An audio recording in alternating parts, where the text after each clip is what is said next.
This presentation is made possible by these amazing individuals and organizations. Whether it was through Patreon, Super Chats, Super Stickers, or by watching, liking, and commenting, I really appreciate each and every one of you.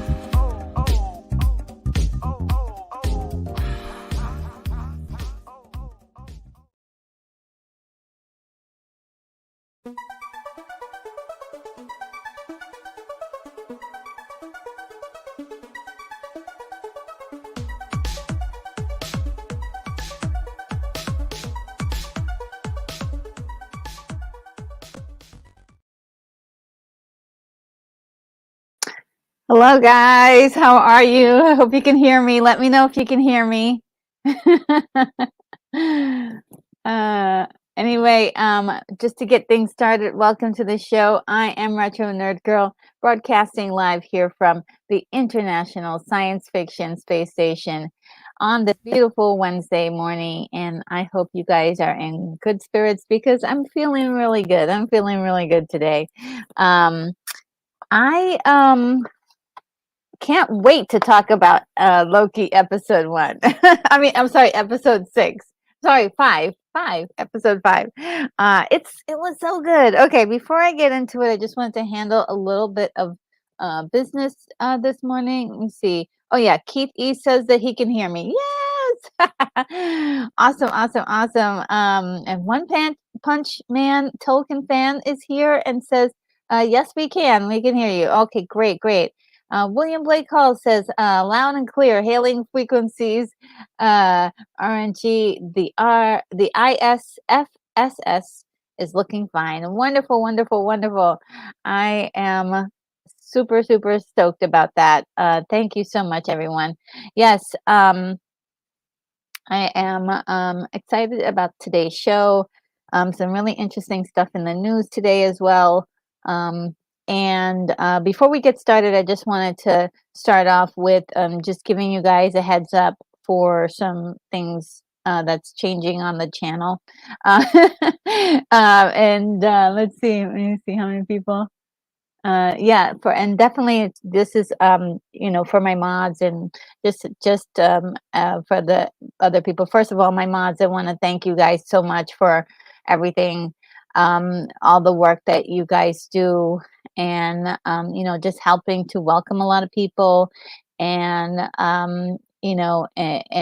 and just look out for the channel. Really, really appreciate all that you do, especially for those of you who've been with me since the very, very, very beginning.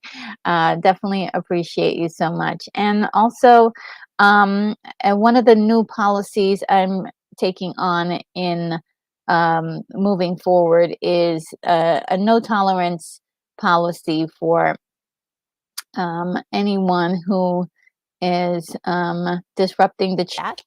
So I will definitely be a little bit more vigilant about that, because on Friday I was looking at the chat and seeing how many people were struggling to keep it light and positive, and definitely how there were some actors in the chat that weren't exactly following those. We're trying to do the opposite. That's what all I'll say. And so yeah, from now on I will be definitely a lot more vigilant about that, and also embracing a no tolerance attitude moving forward.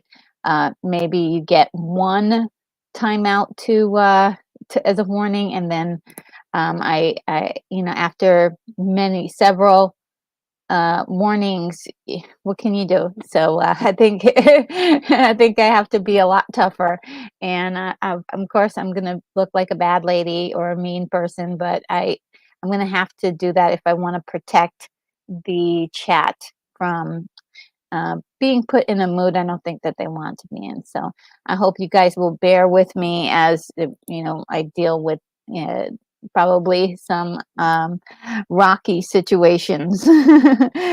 But anyway, looking towards the show, let's get this started, because I am super stoked. I want to see what you guys are saying in the chat. We got Outcast Creative being the first one up. How are you, Lance? Says, morning retro, hope you're having a great day. Yes, it is actually really good. This morning got a lot of stuff done, and super, super excited about this. I actually got a chance to rewatch the episode, found a few more details about the episode for Loki, and it's just I'm just loving that show so much, and I'm so glad to have a piece of content that I absolutely love. And it's really crazy, because a lot of people don't. There's a lot of people who don't like this show, and I'm just like, I'm trying to find out why. But hey, that's the beauty of our world, is that not everybody, we're not all the same. So there are going to be people who are going to enjoy it, and there are some people who it's not going to be their cup of tea. So Keith E says, wow, Lance gets the first posting today. Good morning, Lance. Yes. And Keith E has a joke here. He says, a vegan pirate was thrown in prison. What happened to him? He starved. Okay. And Unicorn Rampant Studio is here. Says, good morning, everyone. It's happy dog playtime morning. Ooh, I hope everyone is having a wonderful day. That sounds like so much fun. Oh my God. Oh, wow.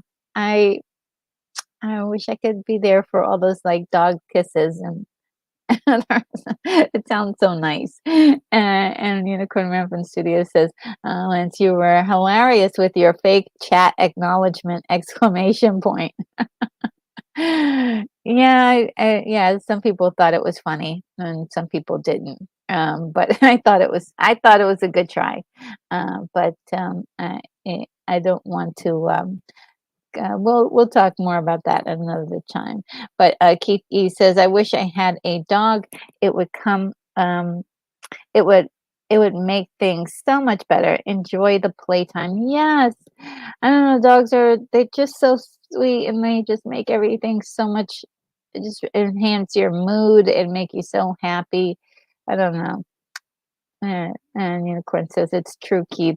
The dogs are what keeps me, alive. I guess you're so sweet. And Keith says Retro is going to announce she was just made president of the Time Travel Club. Their next meeting was 2 weeks ago on Thursday. Nice. I better get there in order to be in time. I don't want to be late. Unicorn Rampant Studio says, we're never going to know what happened. And Keith E says, Unicorn, you really should stop in on one of Lance's feeds, especially when he does his weekly roundup stuff. It's always very interesting. Yeah, I do try to catch as many of Lance's shows as possible. And do love the industry talks that he has. Um, Let's see. Keith E says, but be prepared to be called a retro nerd girl person. Yes, I thought that was funny. I didn't hear that. And Unicorn Raven Studios says, I don't mind that. Wink. That's so sweet. And Keith E says, I wear it as a badge of honor or the retro badge of courage. Oh, I like that. And you guys have me laughing right away in the morning. And Unicorn Rampant Studio says, the nerd badge of retro. That's right. And Unicorn Rampant Studio says, getting cleaned up before I head out with some dogs to go meet more dogs. LOL. Oh, cool. And oh my gosh, it sounds like such a nice fresh morning. Uh, Keith E says, "Well, she reads this stuff, so she at least start out the day with a laugh like usual." Thank you so much. You're so sweet, you guys.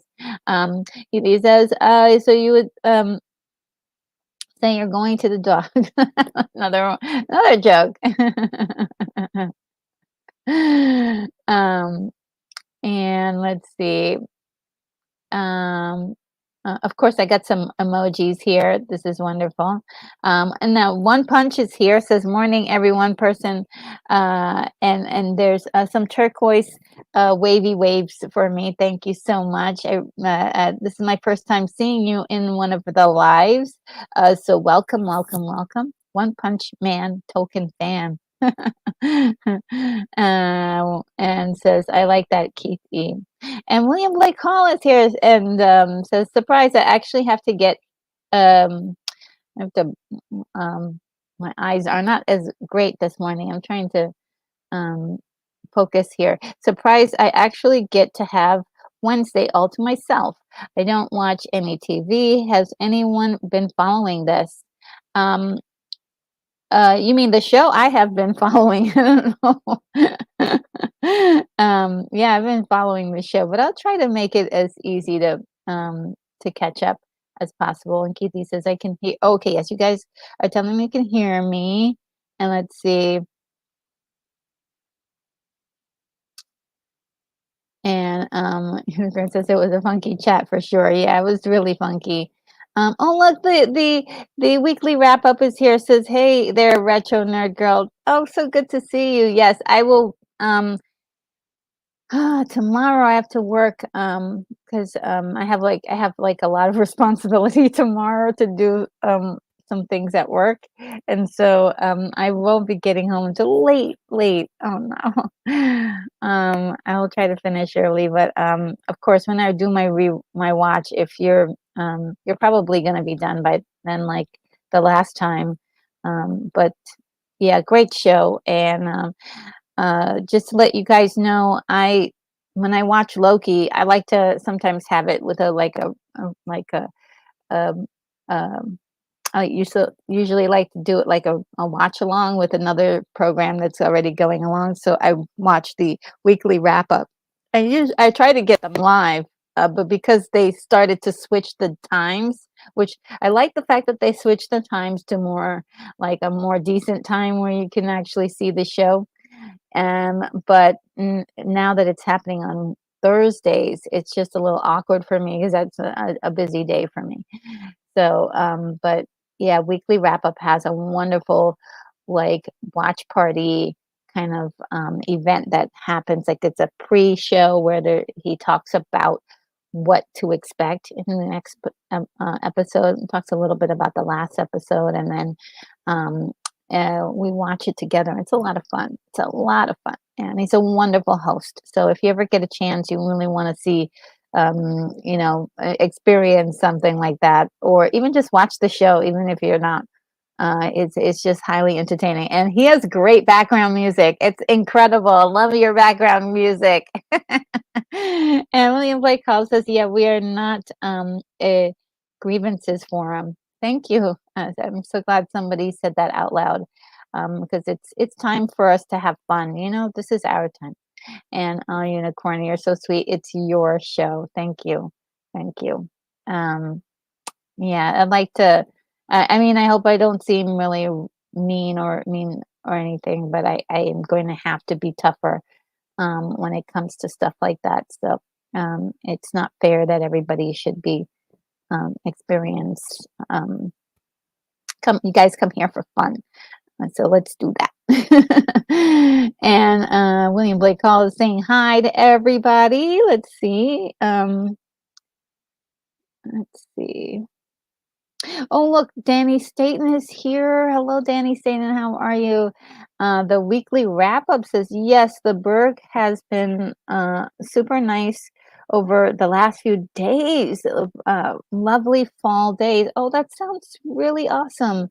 That's Pittsburgh, right? I mean, that sounds wonderful. Today, well, we're really warm today where I am. It's like 40 degrees, so that's wonderful.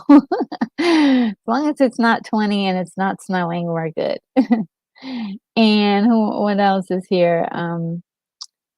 Keith E says, Danny, can you put me a link to your channel here? I'm sure Retro won't have a problem. Yes, Danny Staten, go ahead and leave a link or two for one of your channels. You can definitely do that on in my stream. I do not mind.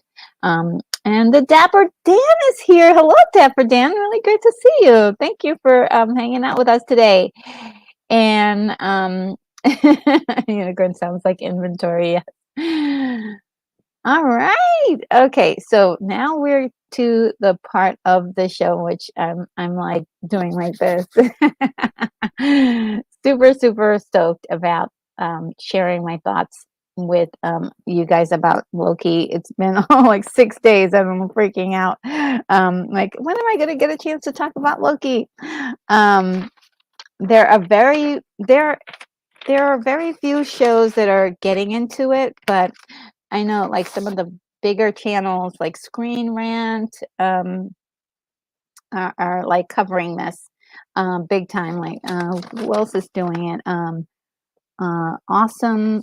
I think one of the Awesome channels, and just like a couple, quite a few channels are still like the ones that do like breakdowns and deep dives. They're loving it.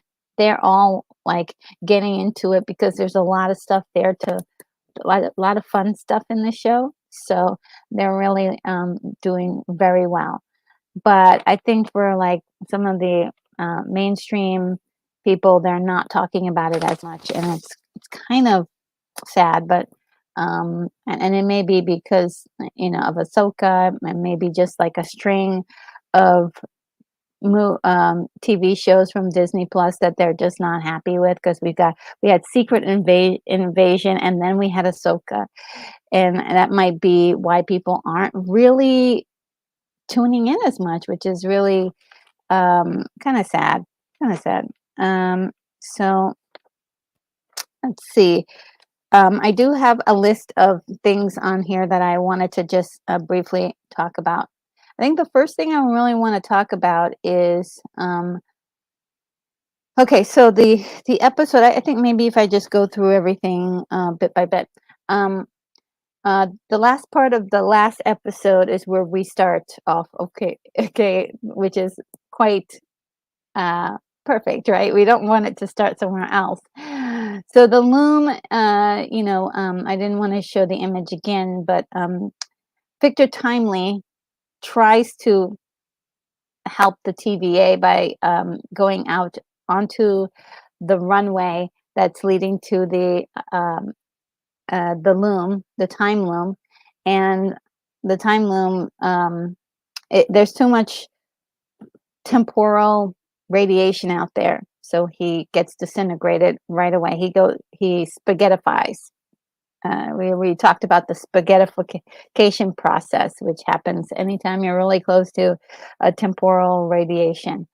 And so we believe that that may have spread his DNA across time and space, and he's just, or his temporal aura, if they call it, and then just thrown him into time and space, and possibly that's how we get a million Kangs. But at this point, after this episode, I'm not so sure. I'm not so sure.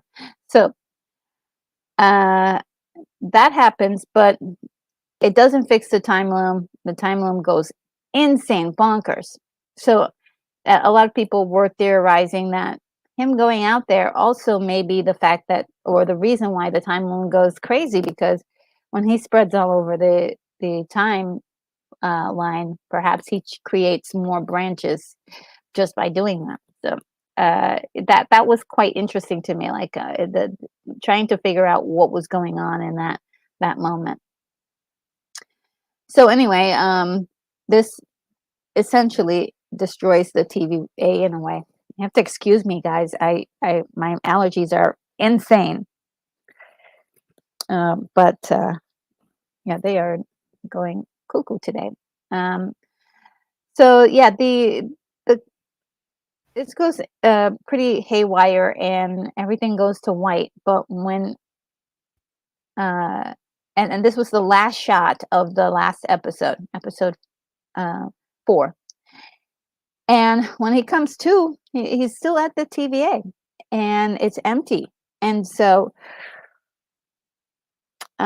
what has happened is that the TVA has reset and sent everybody back to their timelines, or maybe they're just gone. We don't know, but it seems as if they send everybody to their timeline. The only person they didn't send to a timeline was Loki, and this is very interesting to me. Like, why was Loki not sent to a timeline?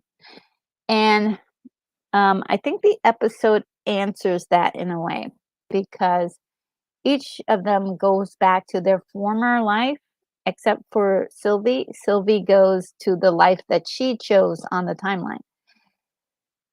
So I think that they were sent to the place that was more like where they felt like they were at home.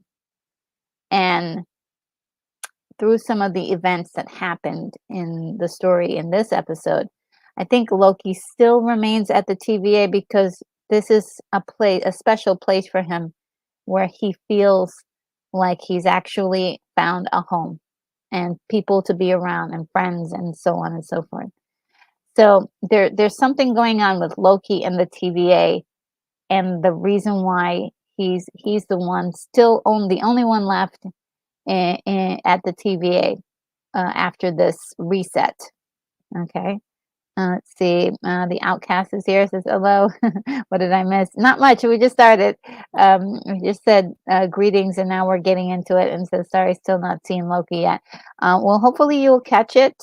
And I do recommend, and which I'll be doing this week. I am going to binge watch season 1 and 2, and just like absorb it all and see how that plays out. I mean, uh, I've enjoyed this particular episode several times already. It's just does something for me. I do love it so much. And let's see. So when he's there, he's also uh, doing that thing he was doing in the first episode where he was time slipping. So he's time slipping into different times, but we're talking about like minutes.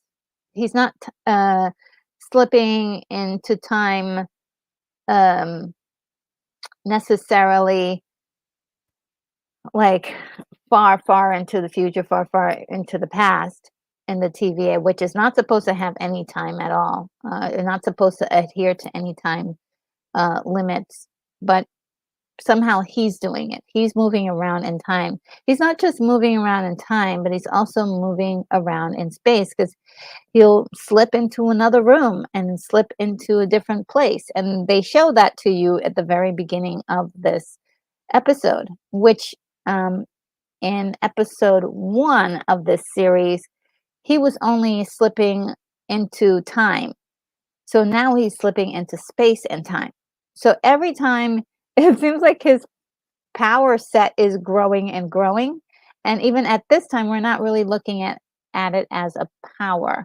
We're looking at it more as an inconvenience, right? Because I'm sure he doesn't want to keep slipping into different times. He wants to get his bearings so he can, you know, do something. But, whatever it is that he thinks he needs to do. But yes, he keeps slipping into different time periods and places. So, well, he, he's walking around and he finds one of OB's books, and he grabs the manual. Luckily,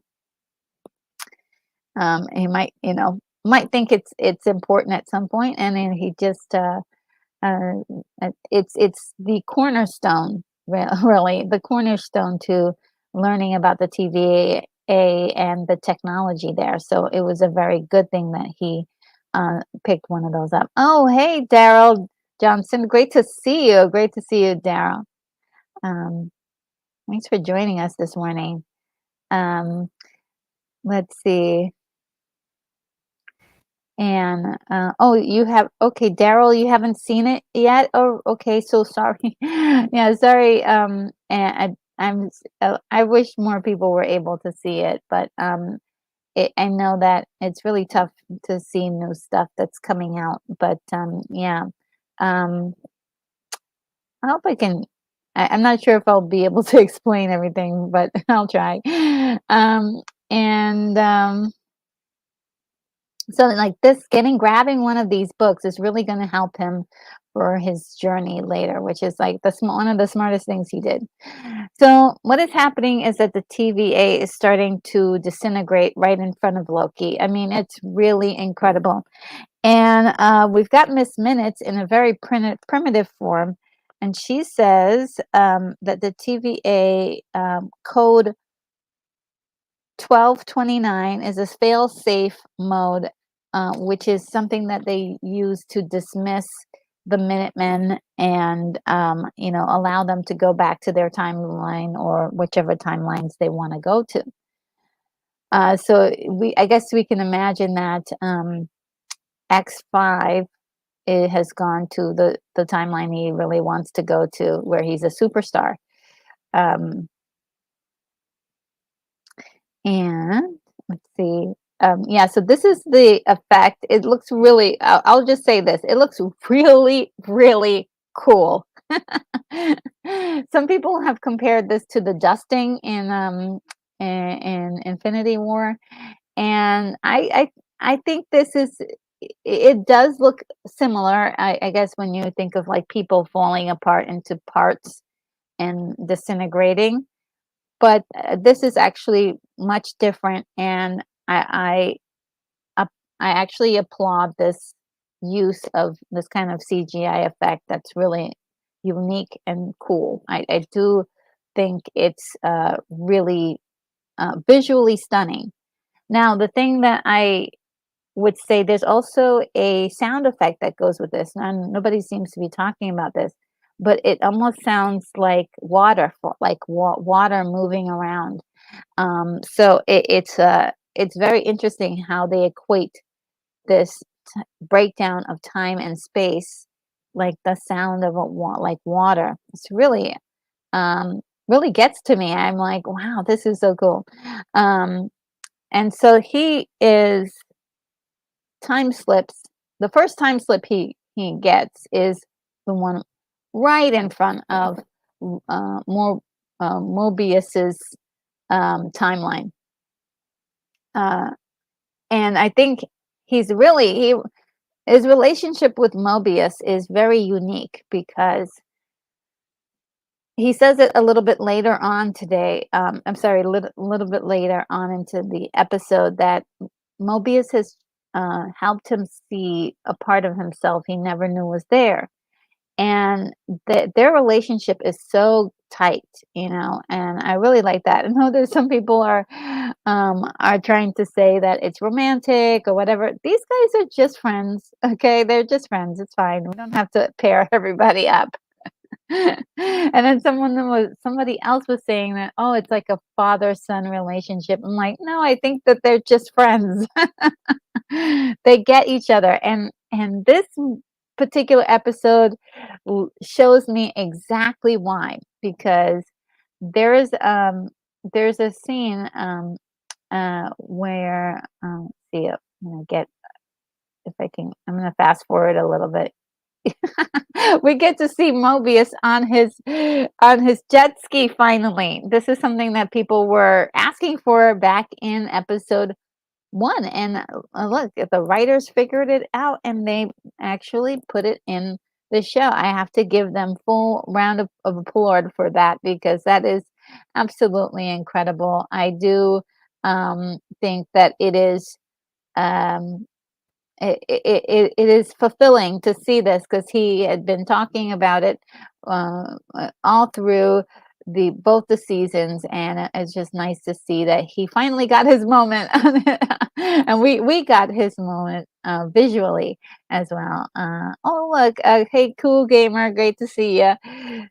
Thanks for joining us today. um, and Daryl Johnson says it's recycling day. Okay, that's awesome. And yeah, so he gets to be on his jet ski. But he's only doing. Guess I'm not sure if he was filming that or it was just playing around. But this is the only way he can. You know, we get to see him on the jet ski. He's a salesman, and he's always trying to sell jet skis. Loki comes in there, and he's like. Uh, It's really funny because, again, they're both liars. They're both, and when I say liar, I mean they do tell white lies quite a bit. When they tell lies, but they're not really like the worst lies ever. But they do a bit of like, yeah, that kind of stuff. BSing is, I guess, what you call it. One of the first things he says is like, yeah, Loki is trying to tell him like, "Hey, I know you," and he says, "Yeah, we met, some other time before, I'm sure." Kind of playing around with the facts a little bit, and so I was like, he is definitely. This is why they get along very well. They're both, like to play with the truth a little bit, and yeah, there's some sort of incredible chemistry going on between the two of them, and it's just great to see it on screen. It really is. And it turns out that he is a father of two boys, and when we say two boys, I think the internet almost lost it because they were like, "Oh, we've got two boys. Who else comes from the dynamic between two boys would be, of course, Loki and Thor." So that always plays in the story, and it plays heavily, I think, in this storyline because uh, just before then, I think he really makes contact with OB first. Now, OB, each one of these guys have different names. So, Mobius is Don, and OB is his name is Doug, I believe, and he's a writer, but he is actually a physicist. Let me see if I have that right. I think he's a physicist. Let's see. Theoretical physics PhD. He has a uh, and he does that as that's his day job. He's his day job, and he's like, yeah, I really just to make money. And it's like, wow, you're a scientist just to make the bills. And but his real passion is fiction writing, and he's been. It's kind of a sad story when you look at where his life in his in the real timeline, and it's I feel bad for him. I'm um yeah, I feel really bad for him.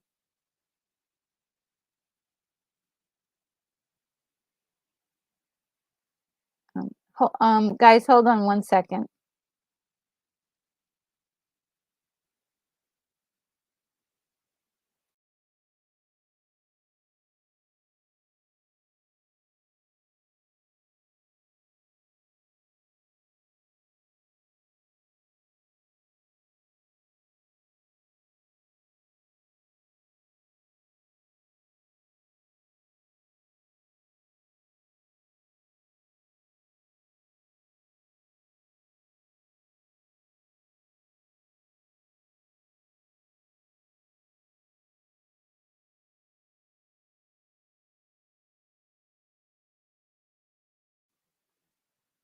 All right, sorry, I'm back. Allergies are going crazy right now.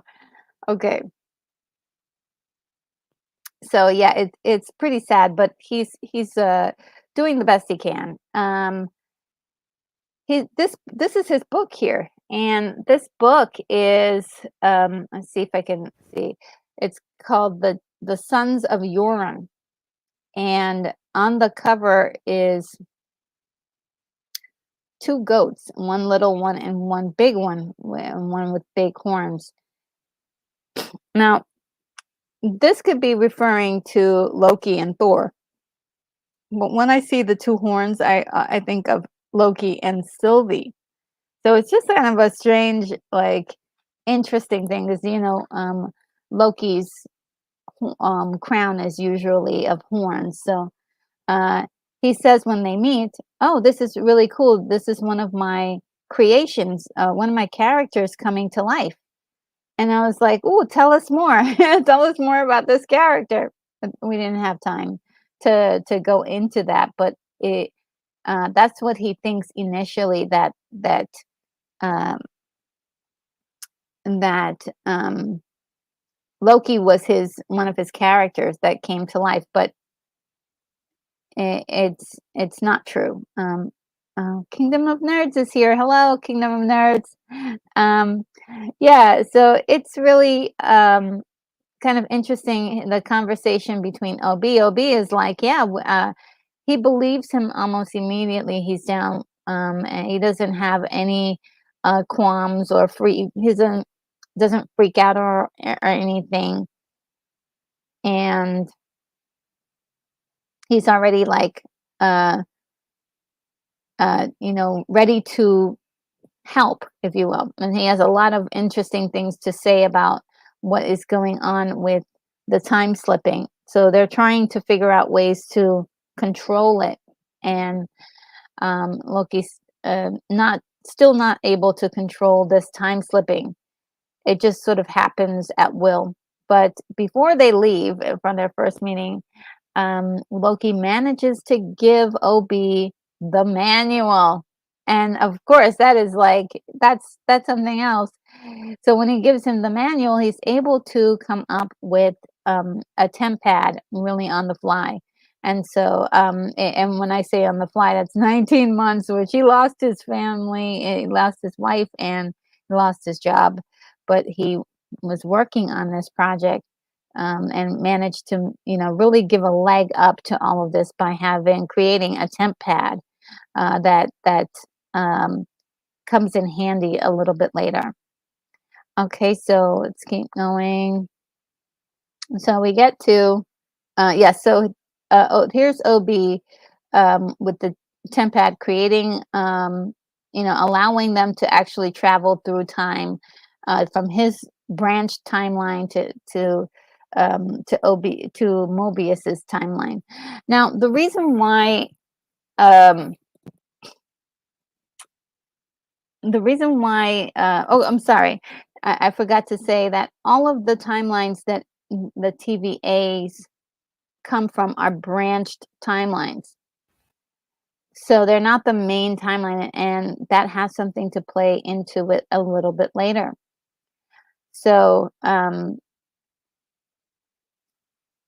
we've got Casey here, but he is actually a real life person by the name of Frank who escaped from uh, um, Alcatraz. And that's quite interesting that they decided to do that, but to use the real life influences, which is really, I think it's kind of a cool idea as well.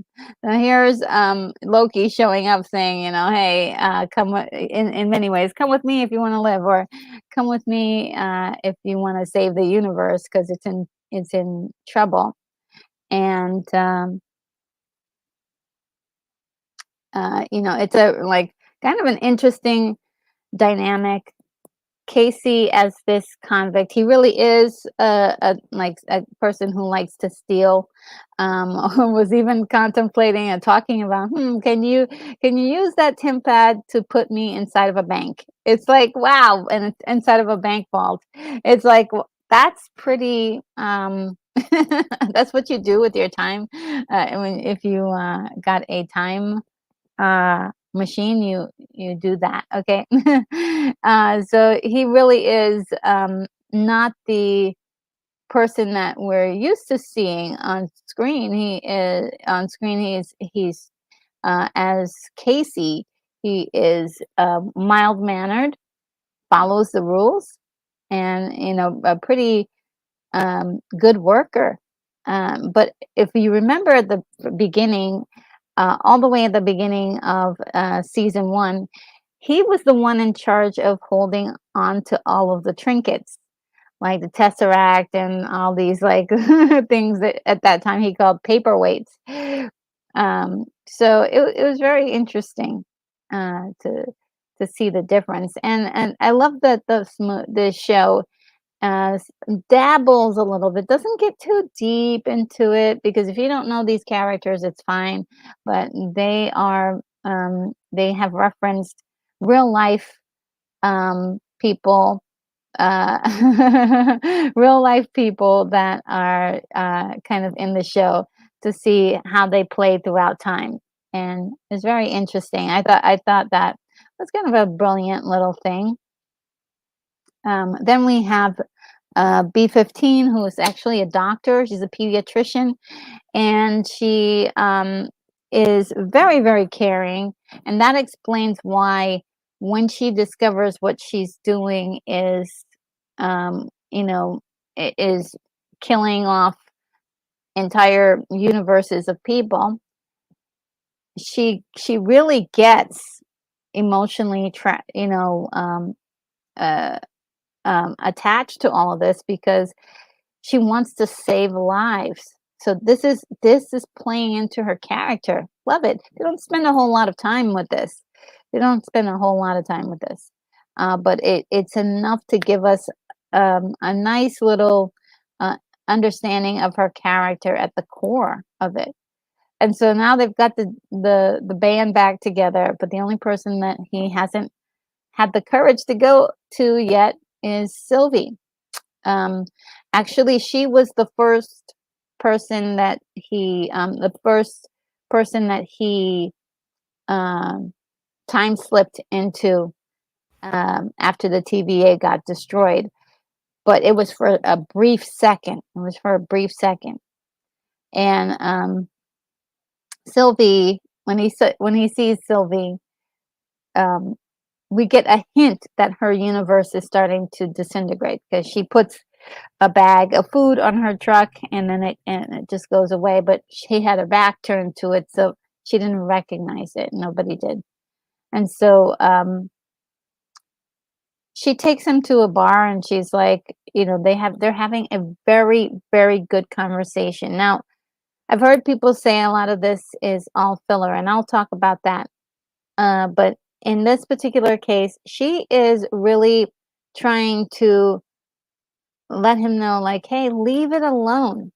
People are in the timeline that they're supposed to be in. Why do you want to mess that up? You know? And they kind of keep having this conversation. She presses him, and he ends up saying, like, hey, I want to, I really want to do this because I guess for selfish reasons, I want my friends back. The thing that I had at the TVA, I want that back. I don't want to let go of that yet. Which I thought was really poignant, but also, um, it was also like, oh well, what do you do? Do you let these people go back to their timelines and forget about the whole thing, and or do you try to, save what's left? And so, uh, I loved that aspect, that emotional, like, decision making and dilemma that we have set up for Loki, the main character in this story. So we've separated him from Sylvie quite a bit in this season, and I think this was the perfect way to kind of just let us know, like, yeah, these guys, this is not a couple, this they're friends. And she doesn't feel, she's not as tied into all of this as he is. He is very much tied into spending time with her, being with her. She's like, no, I want to live my life here. She's really loving it. And it's, just being separated from Loki and the TVA and all that stuff. Um, and in many, many ways, she is absolutely correct, right? She's logically, she's correct. But we're dealing with powers and situations that are far beyond what she can even imagine. So even, it's kind of great. Let's see. Kingdom of Nerd says the cast of Loki is one of the best casts ever for a Marvel show. The writing and acting is on another level. I agree 100%. It is just wonderful work. Everybody's just doing some incredible work. Um, really putting you in. I mean, even there was a bartender in this that was even, he was like, he's the background bartender, and he even had personality. So, yeah, absolutely agreed. And, yeah, she's made up her mind. She wants to stay in this universe, and I don't care what Loki was going to offer her. She was not going to budge. Uh, so they separate and he goes back and he's kind of defeated and just saying, like, after listening to her, he realizes she's right. And yeah, and like I said, logically she's right. And this is actually a really, really cool scene right here. It is so cool. I love this moment here. She's like relaxing. I don't even know what the name of the song was. Let me see if I can get that information really cute. There's a song that was playing.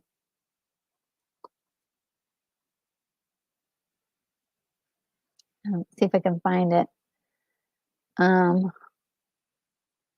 The song is called "Oh Sweet Nothing" by Velvet Underground. I have never heard this song before. Oh, well, actually, I take that back. I did hear it before, but it's not like one that I'm used to hearing. Um, and we're going to talk about the music because the music was ridiculously good. Ridiculously good, guys. Really ridiculously good. Um, and yeah, it was such a great song for the moment. It was such a great song for the moment, and you really felt this like person, like she was sort of trying to unwind from the events of the day and dealing with Loki. There's still emotional ties to Loki. She feels something for him. There's something there. So she's not necessarily the happiest person in the world.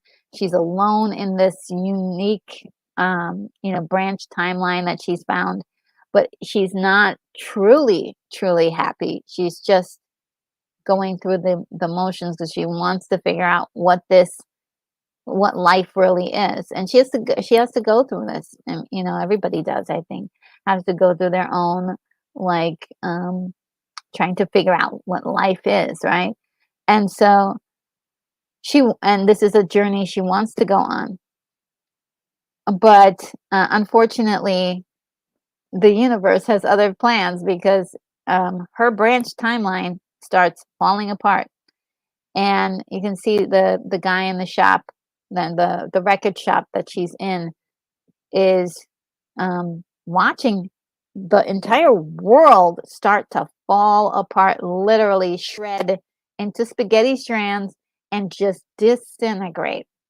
And he like realizes she's in trouble, and he goes running to her like he was going to do something to help her or something, but he runs to her and he's reaching out for her, and she grabs him, and he's already like unraveled. It's just super like visually stunning with the music, and it's just one of those moments that is just like, wow, there, that is powerful. I love it. Very just stunning, a stunning moment, that I absolutely thought was incredible. um so yeah, there he is running towards her, and the world is falling apart, and I've got these stills, but they don't really tell you, show you the horror of seeing the entire world kind of like shredify, shredify or spaghettify, the spedification of these universes.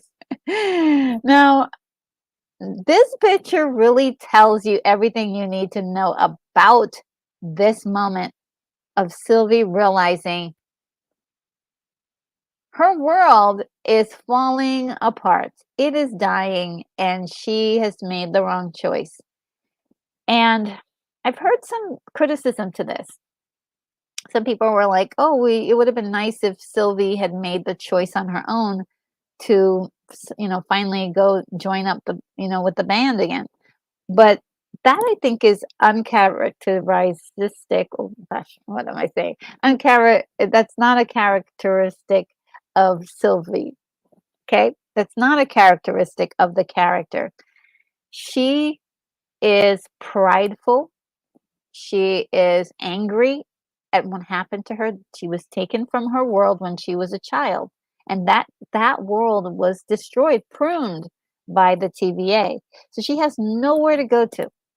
This was a timeline she created by showing up, um, and it is something that she basically has created for herself, where she could be a human being, enjoy life a little bit, figure out what that is for her moving forward, and to see it like crumble.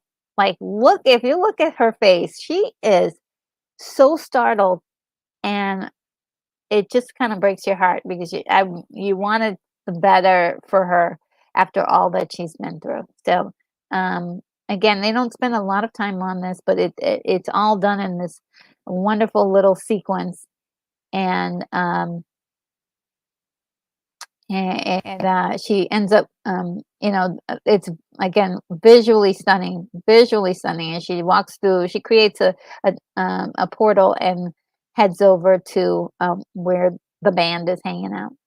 And she comes through the door and she's like, "Hey, yeah, it's the branch timelines are are dying, and we have to do something." Now she's like, "We got to do something."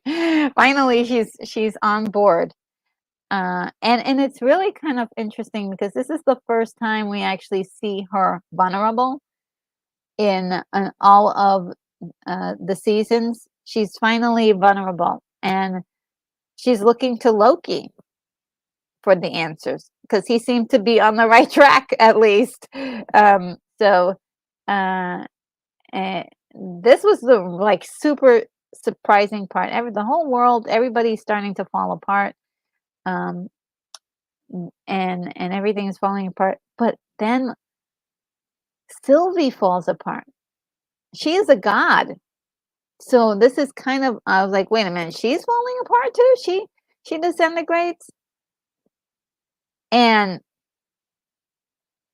it's really interesting because I think being a god, they were protected in many ways that they were able to retain their memories throughout this whole thing, whereas the other people were not. They didn't know who Loki was, and he had to basically, introduce himself and tell them what about the TVA and the time variance and all this stuff. But this was shocking. This was a shocking moment for me, and the entire world is falling apart. Now they did this thing. I thought this was kind of a it happens for a second, but when you see this still, it looks really silly. But it happens for a second. But he's really distraught with the entire world falling apart and even Sylvie falling apart. And he just something just clicks in him. That he emits this huge scream, and suddenly the entire he's back to where he was before the spaghettification happened. If I can explain it. So he was able to turn back time. He was able to go back a few minutes in time, and at that perfect moment where Sylvie was standing in front of and the entire grouping of all of them were back together again. And so this is where he realizes that he can control his time slipping, but it has to be about a certain thing. And so they were talking about what that certain thing was. They were saying no, they were saying what, why, and how, and none of that is important. What's important is who. So basically, watching Sylvie disintegrate was like sort of like the eye-opening moment for him, where he just couldn't like felt like he lost it all. And so by wanting all of these people together, he was able to put everything back together again, like reverse himself in time and um, control the time slipping. So now Loki can go anywhere in time that he wants to. Actually, right? He can go back to when he was a child. And so this is very interesting to me because when he does go back in time and with his control, I'm thinking this means here he is. Um, um, this is where he ends up at the end of the episode, which is essentially where episode 4 would say like the middle of episode 4 or the latter part of episode 4. And this was before Victor Timely went out into the temporal walkway. So he's at a place in time before the destruction of the loom, or the destruction of the TVA before everybody got sent back to their timeline. So basically, everything that happened in the episode to those characters as sort of a is pretty much gone. It didn't happen because now Loki can now travel back in time to any spot he wants and create a new future. And that's the ultimate product of this episode. Basically, Loki has upgraded his powers, which is this is wonderful. He's a time master now. But he's not only able to master time, but he can master space too. So he can go anywhere in space and time. And for him, it's motivated by who he wants to go see. So if he wanted to go see his mom and save her from dying, he could do that. That's something he could do. Uh, he could go back in time and change a lot of things that if he wants to. So this is opening up a whole new door of opportunities for this character to going forward. I don't know why this is not a movie, but it wanted it as a TV show, fine. But I think it would have been fine as a movie. But um, so this is episode 4. This was before Victor Timely went out there.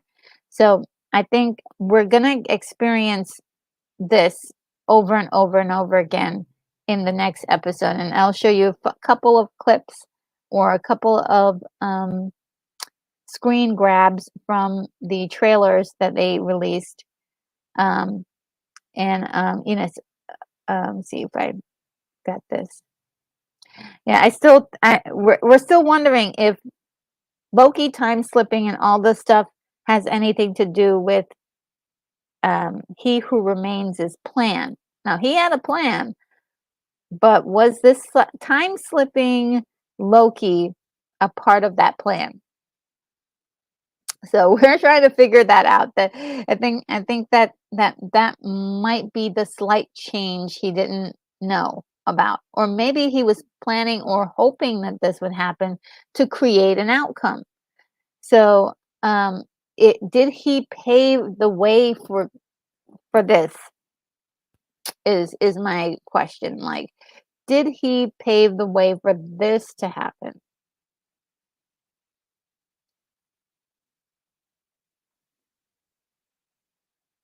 See. Um, so in a lot of the promos for a lot of the trailers, we see this where Loki is talking to somebody and giving them instructions on what they need to do out there on the walkway to fix the time loom.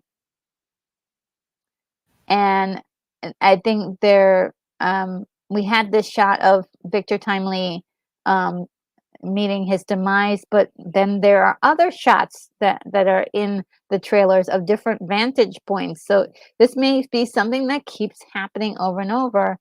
And because he's time traveling, he's able to do that. He keeps trying to fix that the temporal loom, and they keep failing.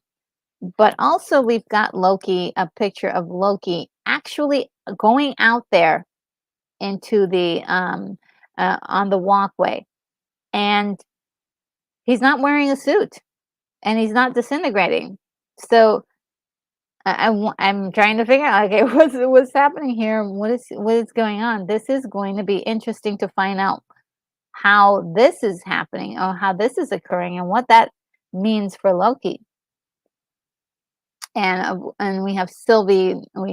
We've seen this all season, is them teasing that Sylvie and Mobius will be watching him behind closed doors to to whatever he's doing, and they're afraid. They're afraid for him. They are afraid for him. So another thing was one of the places he time slipped to in the beginning of the episode was this room here. And this room, it was a room that we saw in in season 1, where he was able to take a look at all the things that had happened in his life. And also they gave him a preview of what was going to happen to him as a character in the, in the broader sense of the MCU, where he dies. So, technically Loki is dead in the MCU, but by the fact that he's a time variant. He's not only just Loki, but he's a changed individual. He's not the same Loki. He's a different guy. And so we get a scene like this at some point, and I'm trying to figure out, okay, what's going on here? Because clearly he's in the same outfit he was in when at the very beginning of season 1, and it looks like he's got the same scars from that he had from um, the movies. And so we're trying to figure out, like, what does this mean?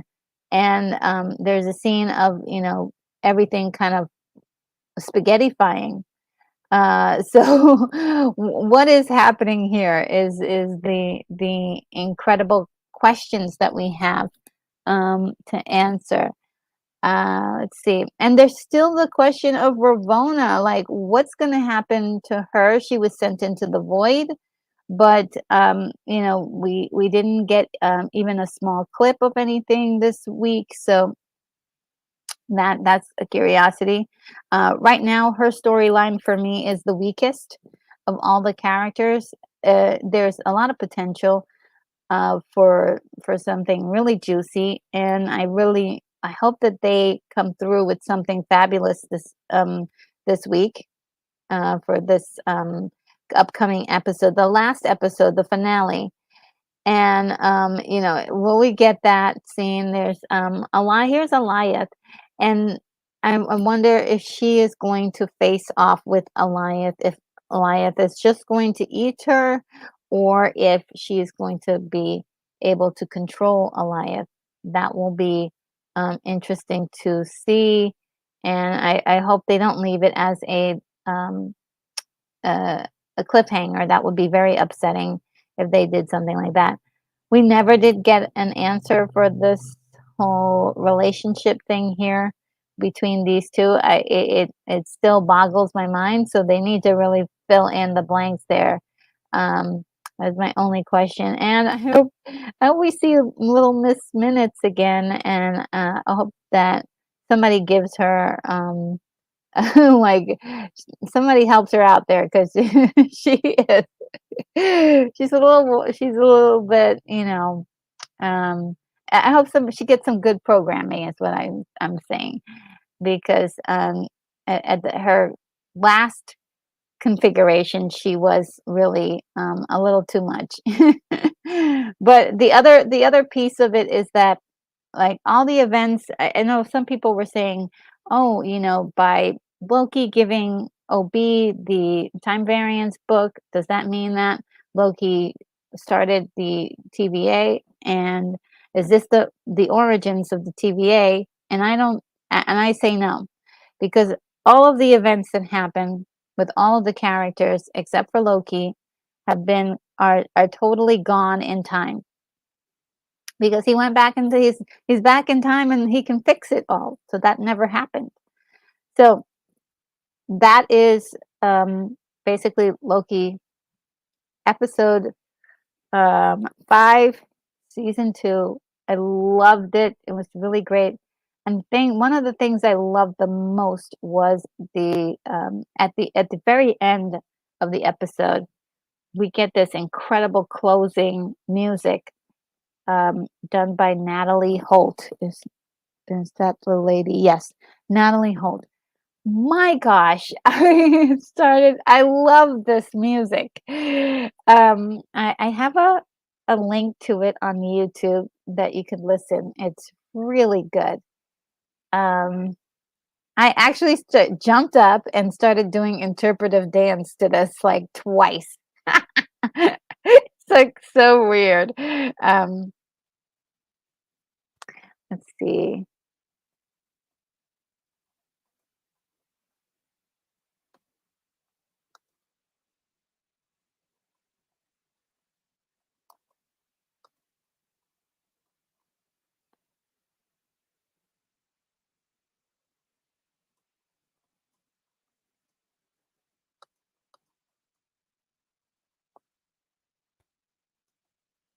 Okay.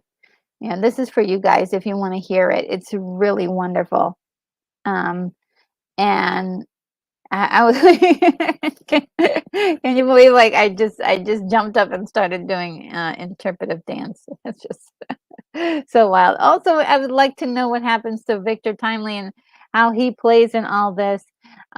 Do we need this variant to can we spare his life? Can we figure out what's going on? Can we is he a danger to society or in at large, or is he a good guy? And there's still the link, like we're still trying to figure out these links between Loki and the MCU world, and I'm not sure if there are, but according to Kevin Feige, he says yes. And so um, one of the lines that they say in this is, "So the exiled one is dead. None of none of us killed him. They did. They are beginning to touch the multiverse, and if we let them, they'll take everything we've built." And so I want to know what it is that they built, and I want to know, like, I want them to complete this story.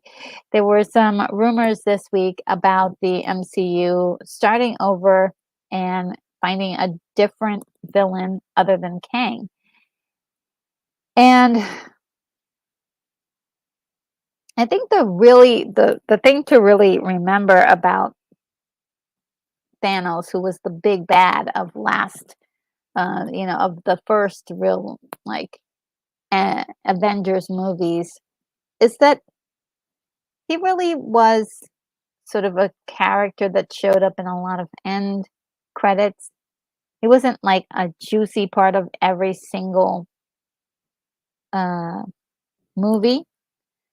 And so there's a lot of people saying they're not really impressed by Kang. They're not like Kang is not a great, a great character. They're not like threatened by him. And for good reason, because I don't think we're supposed to get any like juicy Kang stuff until later. This is just setting up for what's going to happen.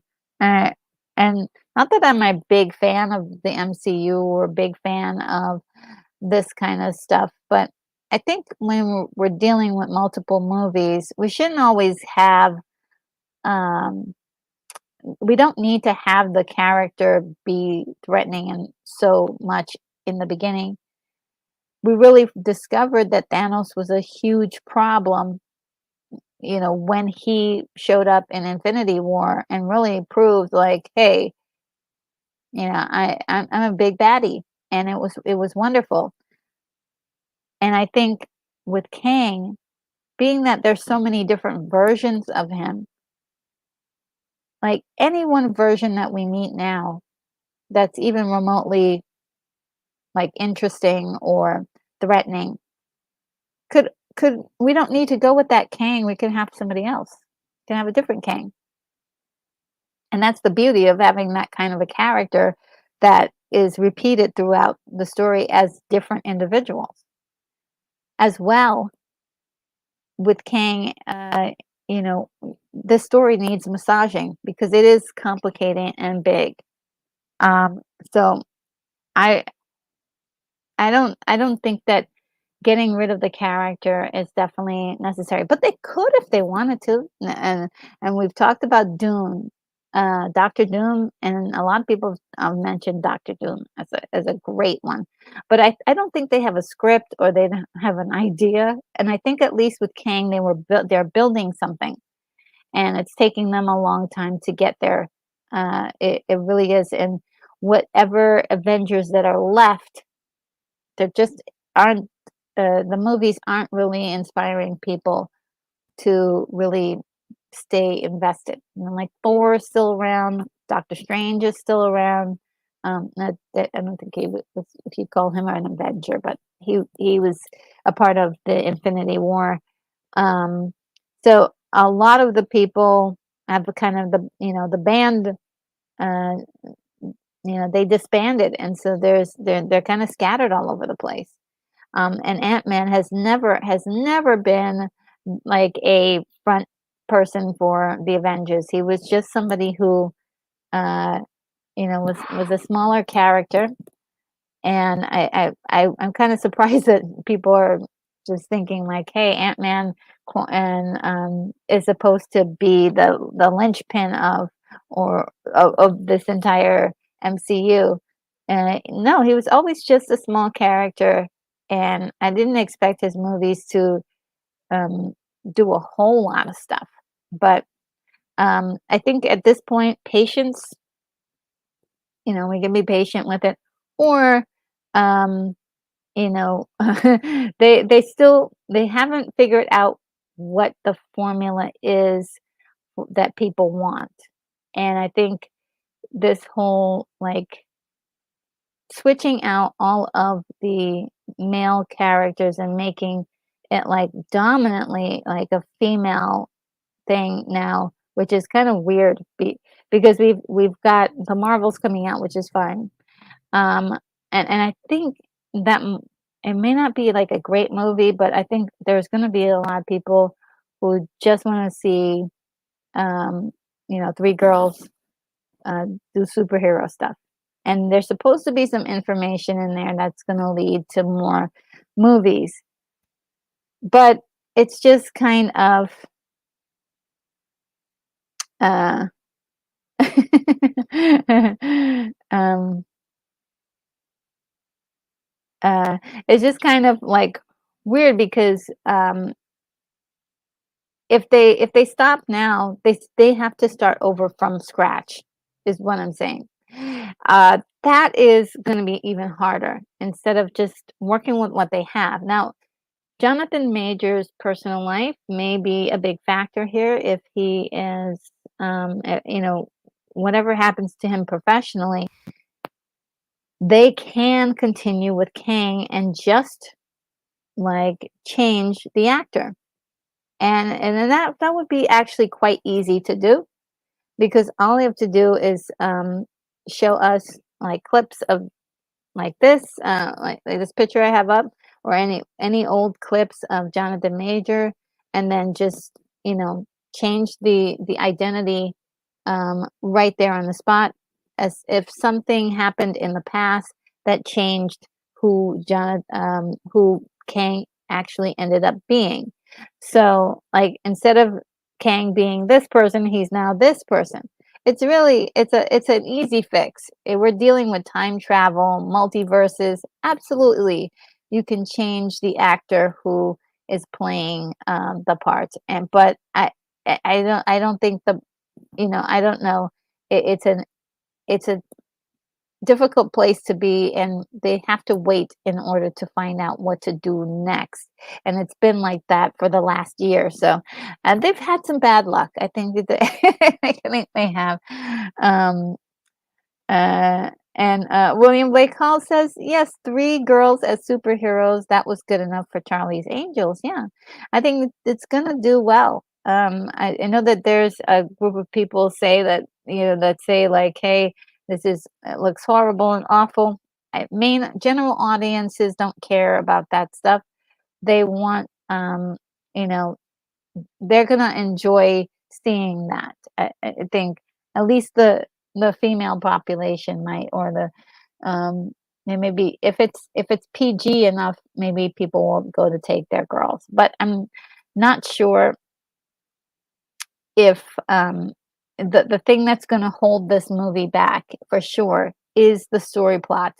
Is it good? Is the story actually good? And that's the part that people will it will be they'll word of mouth will travel fast. Like, is it a movie that is actually good? And some of the clips have been really entertaining that I've seen, and some of the clips have not been um, entertaining. So who knows? We have to wait and see. But yeah, three Charlie's Angels. Yeah, I love that you pulled that out because Charlie's Angels was fantastic. And let's see.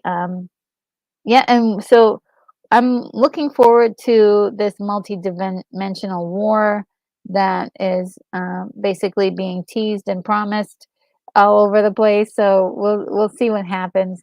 I had like a few minor issues with episode 5, but on the most part, I thought it was almost perfect. It was pretty amazing. It blew me away in a lot of places visually, the music, um, just a delight for me. I love content like this. This was wonderful, and also the fact that they really they they really went deep into Loki's character.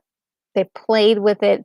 They gave us a little bit more about what he was thinking, what matters to him, and whether or not he's a good person or not. He's now developing up into like he's got more powers than he ever had before. Could possibly be one of the most powerful people in the MCU. And there is I do believe there was a comic book um, version of Loki that was about stories that I forgot the name of it. It's like the god of stories or something. And one thing he says at the end of the episode is like, "Oh, I can change the story." And yeah, he can change the story if he wants. And William says, "Dang, I think the only other thing you've ever gave a 9.9 was for the Raiders of the Lost Ark." Yeah. Yeah, yeah, pretty much. And most likely, Empire Strikes Back, yeah. That's it. Yeah, it's really good. This is right up my alley. I love it. I love this stuff. It's really, um, just wonderful in my eyes. Just love the characters, and the only reason why I didn't give it a perfect score was because I really wish we had more time with a lot of the characters, and I understand that there's a lot of characters a lot of people are not that crazy about and don't want to spend time with them, but I do. I want to know more about these characters. All right, guys, we're finally off to box office. I hope you'll give me a moment. I just need to handle some allergy stuff. So here, let's get the allergy video going.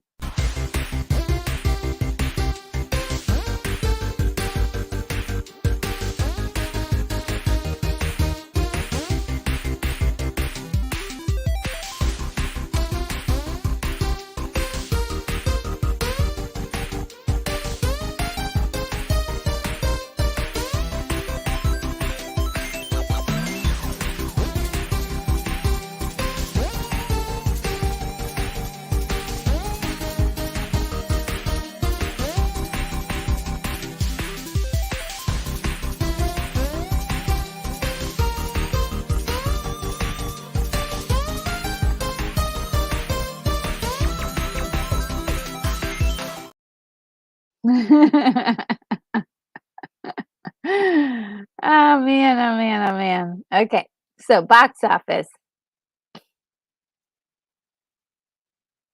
Let me see. I'm gonna blow this up so I can see it better. All right, so we still have at number one, Five Nights at Freddy's. There was a small well, a huge dip, but this weekend, but it's still number one. And then the second spot is Taylor Swift's in the Eras Tour, holding on strong. Killers of the Flower Moon at 3. Um, we've got Priscilla at number 4. That had some controversy this week. And I haven't heard a whole lot about the quality of that. If anybody has anything to say about Priscilla, if you've seen it, let us know in the chat. I haven't heard much except for the controversy. And Radical, I can't tell you anything about Radical. I've not heard about it. Um, Radical. The Exorcist Believer. Oh my God, I can't believe that's still going. It's number 6. And then we still have Paw Patrol. So we got 2 things that people seem to be loving. Horror movies and then movies for the kiddies. So this Paw Patrol is holding on strong at number 7. Wow, wow, wow. After Death, number 8. I haven't heard anything about After Death. But it's on its second week here. What Happens Later?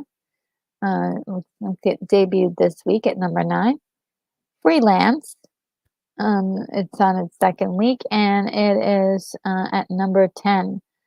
Right below that is Saw 10, Nightmare Before Christmas, and The Marsh Kings. Oh, sorry. Marsh Kings. Maybe there's more to that, but yeah, let me just find out what that is. The Marsh Kings.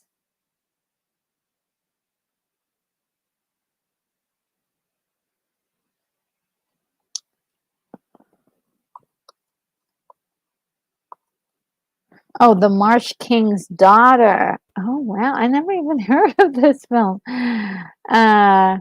Starring Daisy Ridley, The Marsh King's film, daughter. A young mother must confront her long buried past as the child of a kidnapper and the girl he held captive when her father breaks out of prison. Convinced he intends to take her daughters, she sets out to find him and kill him herself. Well, that's wild. Let's see. And Red Dwarf is here. Wow. Oh, wow. I'm online having lunch while you're live. Hello, all. Oh, good to see you. Good to see you. Says, says, I can't believe Saw has 10 movies. Me too. I can't believe that. That is wild to me. But people must love that franchise.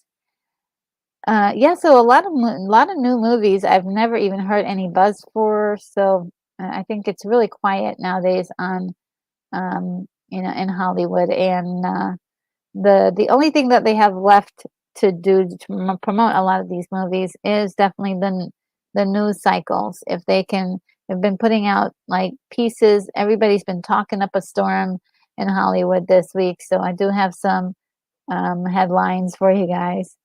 Unfortunately, rest in peace, Richard Mall. Richard Mall, a veteran character voice actor, best known for his role as bailiff on the original version of NBC's Night Court, has died, according to Jeff Sanderson, a spokesperson for the family. He was 80. And Mole died peacefully on October 26 at his home in Big Bear Lake, California, a statement said. I got this article from CNN. Really sad. He looked great for a long time, so did not look like he was 80. It did not look like he was 80. So we have the SAG-AFTRA strikes. We've been following it for the last few months, and so they're still trying to figure out what's going on. I don't know. I haven't heard anything in the last few hours, but I think the last thing that they needed to make arrangements for was for the language around AI, which seems to be a big issue. This reads, Dear SAG-AFTRA members, following a meeting Monday night with AMPTP, the TV Theatrical Negotiating Committee spent 10 hours deliberating. Today we will continue on Wednesday. We appreciate your patience and support while we finish our work in solidarity and gratitude. Now, see, I think We probably might not hear anything until like later on today, so we'll stay tuned.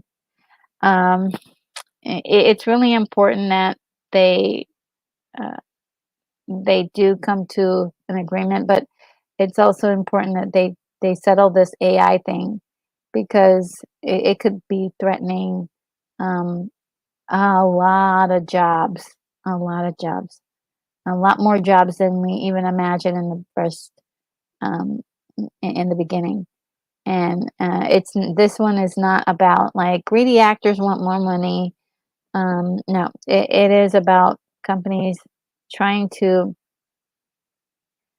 get likenesses of people and using it in perpetuity without giving them uh, and not giving them any rights to say whether they can be used or not, and also without actually having to pay them for the work and just dropping them into scenes.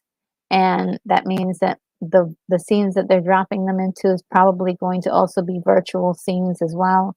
So then you don't need any people on set. You don't need any makeup artists. You don't need any um, gaffers. You don't need any key grips or anything. It's all done in the computer. It's much faster, and I don't think it saves them money because they really end up these films end up spending a lot more money on publicity, um, marketing, and you know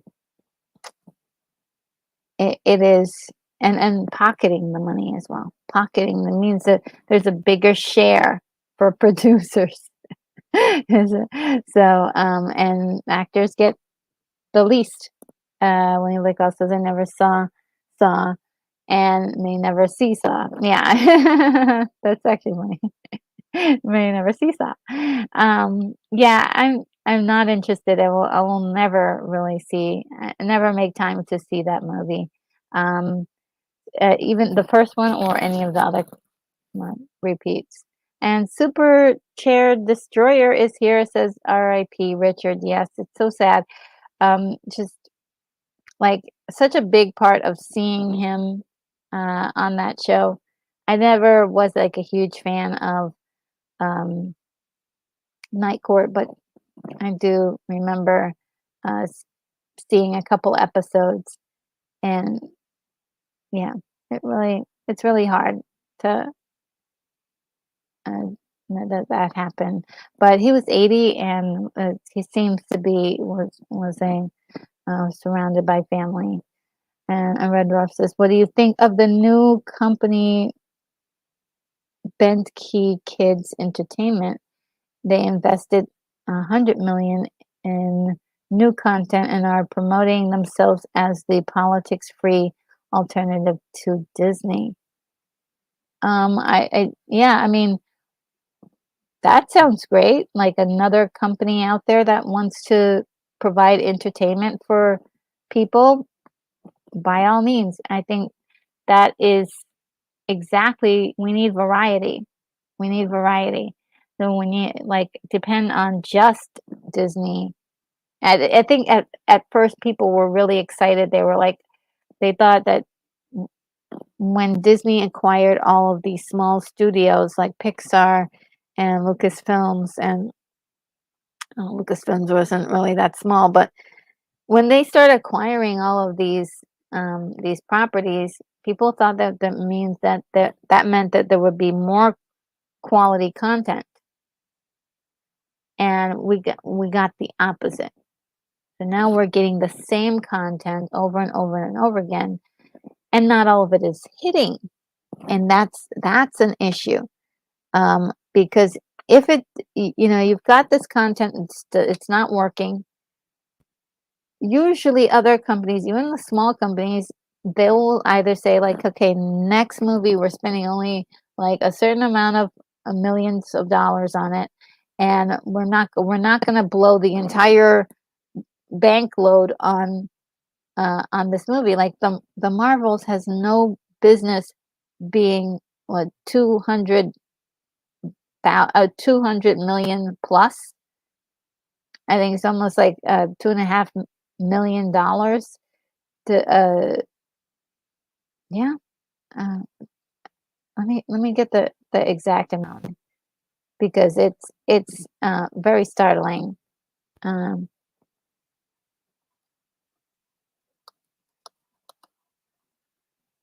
let's see. Oh gosh, it's even worse. $270 million. What? That's so crazy. That's so crazy. It is a failure immediately. Like there's like now that if they hit a billion, it's still gonna be like okay, it hit a billion. They're they're not gonna be as profitable. It's gonna the climb to profit is much higher now, right? Instead of being doable. Like this is why Five Nights at Freddy's is gonna it's making a lot of money. This is why Barbie is made a lot of money. It was only 100 million for that entire movie, where the entire movie was a facsimile of a real place. It wasn't actually, they created a whole world, and it was $100 million. That's a lot of money. But when you look at this thing, $270 million for the Marvels, that's just crazy. It's just crazy. Yeah. So if there's this other company, the Bettany Kids Entertainment, I don't mind it at all. As long as they are truly like not sneaking any weird stuff in there. It's fine if it's just for kids. Yeah, kids need entertainment too. And it'd be nice if they did like family entertainment. That would be great. Everybody can join in. But yeah. And Super Chair Destroyer says Big Bear is not too far from me. Oh, cool, cool. You're in California, huh? Let's see. Keith E says they said on TV a minimum of 70,000 people are directly affected by the strike. Yeah, yeah. There's a lot of people affected by it. It's really uh, uh, gonna hit our economy and American economy.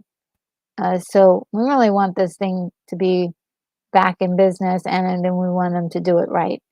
Um, and a lot of people also have been saying like, oh, these people um, who are in the business, that they shouldn't make a lot of money. And when you think about it, how much entertainment do you consume? Um, how much entertainment do you consume? You most likely consume a lot of entertainment, and uh, and it could make the difference between like having a terrible day and just enhancing your day to the next level, making you feel good and putting a smile on your face, and that's priceless. So that's why we watch these shows. That's why we go to the movies. That's why we spend so much time on this. We talk about it all the time, is because it means so much to us in our lives. And so like for instance, Richard Mall somebody who was an incredible entertainer, funny, and seeing him in movies was like a treat. And he was in one of my favorite movies, Sword and the Sorcerer. And it is one of those things where you can't put a price on a smile on your face, right? Can't put a smile.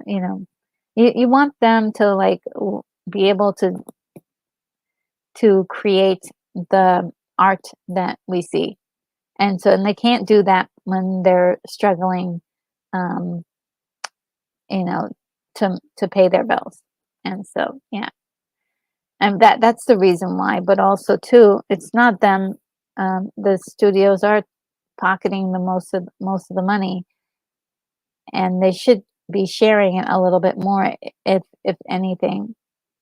this is, I mean, this whole thing with the AI situation is really um, a horrible thing that's happening. And Daryl says, if I had like a bad penny, I'm back. You're so sweet. And Hungry Jerk says, stay on strike. Hollywood today is horrible. I'll watch old stuff, but they got paid and they still want more. Well, this particular issue here is about the AI thing, which is not, it's a little different because they're, um, if you were an actor, they would take your scan your image and be able to do anything you want with it. And actually, one of the stories I have, I'm gonna talk about, is where a company did that. Let me see. And Super Chair Destroyer says Night Court was pretty good. Yeah, a lot of people really liked it. All the episodes I saw was really good. I just never really got into it, because of the time I was probably into something else. But it was pretty funny. Like any episode I watched, it was always funny. Daryl Johnson says recycling rain, getting my compost bin sorted out. Man, people are well. Oh, is that, yeah? I hate doing chores. And so, yes, you guys are saying hi. William Blake also super agreed. Daryl, I face a different problem. People in my building are often throwing out so much packaging that there are little room left for actual garbage. Ooh, they're not recycling. Ooh, and uh, Daryl Jones says I get to um, a 6 yard dumpster, and that helped a lot. So you got a bigger dumpster. And see, um, and Hungry Jake says, seen one first run movie in 8 years. Indiana Jones was horrible. I'll wait another 8 years before I see another first run movie. Yeah, yeah. Um, yeah, I didn't see it. It didn't look good to me in the trailer, but um, uh, I I I saw Oppenheimer and that was really good. Um, but yeah, this is modern take morning, so I usually do a modern take on something, do modern takes on modern things. And William Blake Hall says, well, I am catching up with Dune 2, the first chance. Yes. Oh, yes, that's one I really want to see very badly. And I'm actually really tempted for this Godzilla -1 movie. That looks good. That looks very entertaining and fun. Daryl Johnson says the last movie I saw in the theater was Harry Potter, The Deadly Hallows 1 and 2. Oh, cool. Um, yeah, I didn't get to see those in the theater, but I did catch them later on.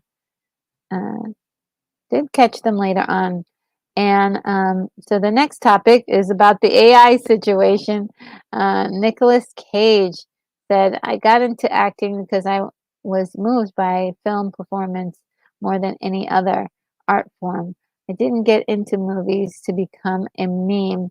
Cage recently told The Guardian on his press tour for A24's Dream Scenario, opening in theaters this Monday. So I think that was yesterday. I mean, 2 days ago. Um, yes, and he's referring to his appearance in The Flash, where they recreated his um, Superman, this Superman version that never got made, and it looks really terrible.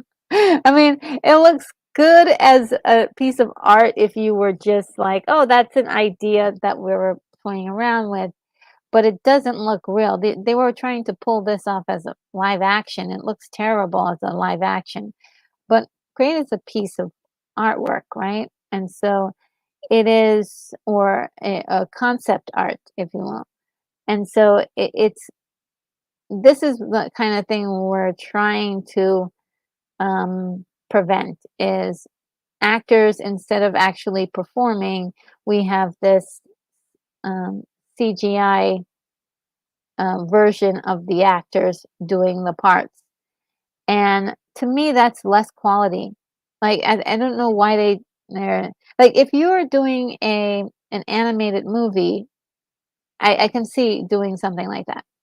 But for to do this to an actor and then tell me, "Oh, this is the live action version of this camera of this imagining," I think that's bamboozling. I think at some point we have to call BS on this. This is not actually Nicolas Cage doing this, and that's one of the reasons why I didn't go see Indiana Jones. I think I'm gonna actually take a look at it, the new one, Indy 5. But I had an issue with the visual look of that I could see that was CGI, obviously. And I was like, "Well, that's not a movie. I mean, that's not live action. That's animation." So we need to get some, proper terms in here, and I'm not sure how that can be accomplished, but yeah.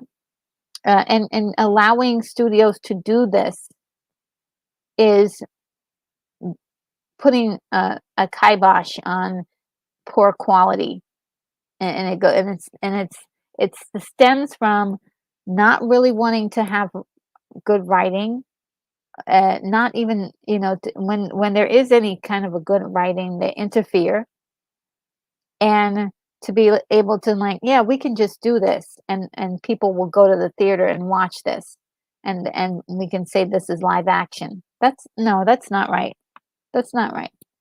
I don't want to spend $20 to see an animated version of Nicolas Cage in a way that he didn't want. He didn't okay this, but he signed the contract, and so they can do this if they want. And Jack says, "Hello from Texas. Last time I watched a film in a theater was Guardians of the Galaxy 2. Big screens are the best, but the convenience of home theater beats it, especially with systems today." Yeah, true, true. And I don't even have a system, and I unfortunately can't really go to the theater, but um, yeah, it we I would like to, you know, there to be a movie to inspire me to go to the movies. This whole Barbenheimer thing really did inspire me to go to the movies, which was really great. Um, but if I really desire, I want to go see a movie, I have to spend more than $70 in order to do that, and I can't do that. I'm not rich. um, and here's another one that's kind of inside Hollywood thing. This was another one that was going around. Of There were fake, I called it HBO fake tweets, but really what it was he. I try to explain it here. Casey Bloys, the network president of the original programming for HBO, uh, directed an assistant to post from fake accounts with the aim of undermining high-profile critics as well as anonymous commenters on articles. Now, this is where we get into territory. There wasn't a whole lot said about this.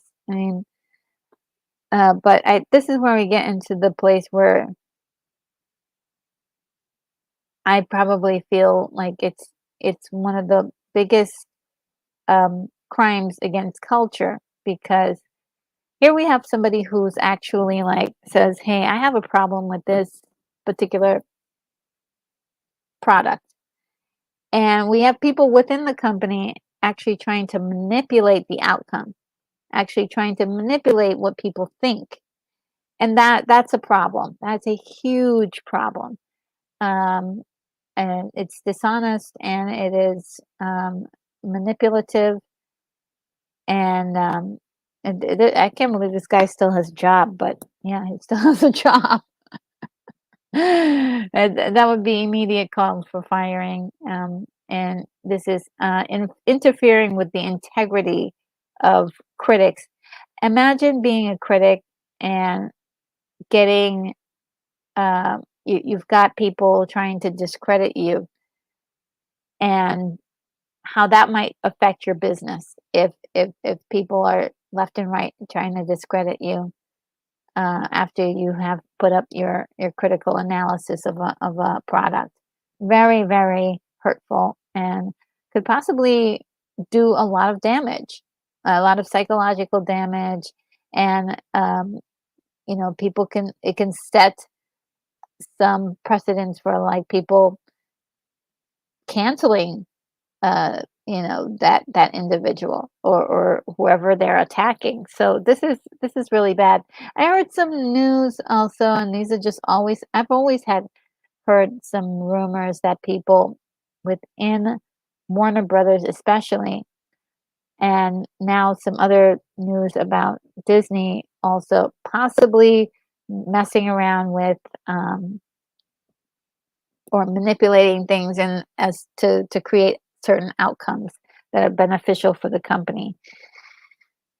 And I hope that this wasn't even addressed. Like it just went under the rug this week. Nobody even mentioned. A few people mentioned it, but it wasn't really a big deal. But I think this is a big deal. We need to really be on the lookout for this kind of thing. We don't want this to be happening. There should not be any manipulation of any kind by any company to um, destroy the credit of other, of content creators who are actually like criticizing their work for valid reasons, and trying to manipulate the public opinion about those individuals. That's dangerous, very dangerous. And let's see.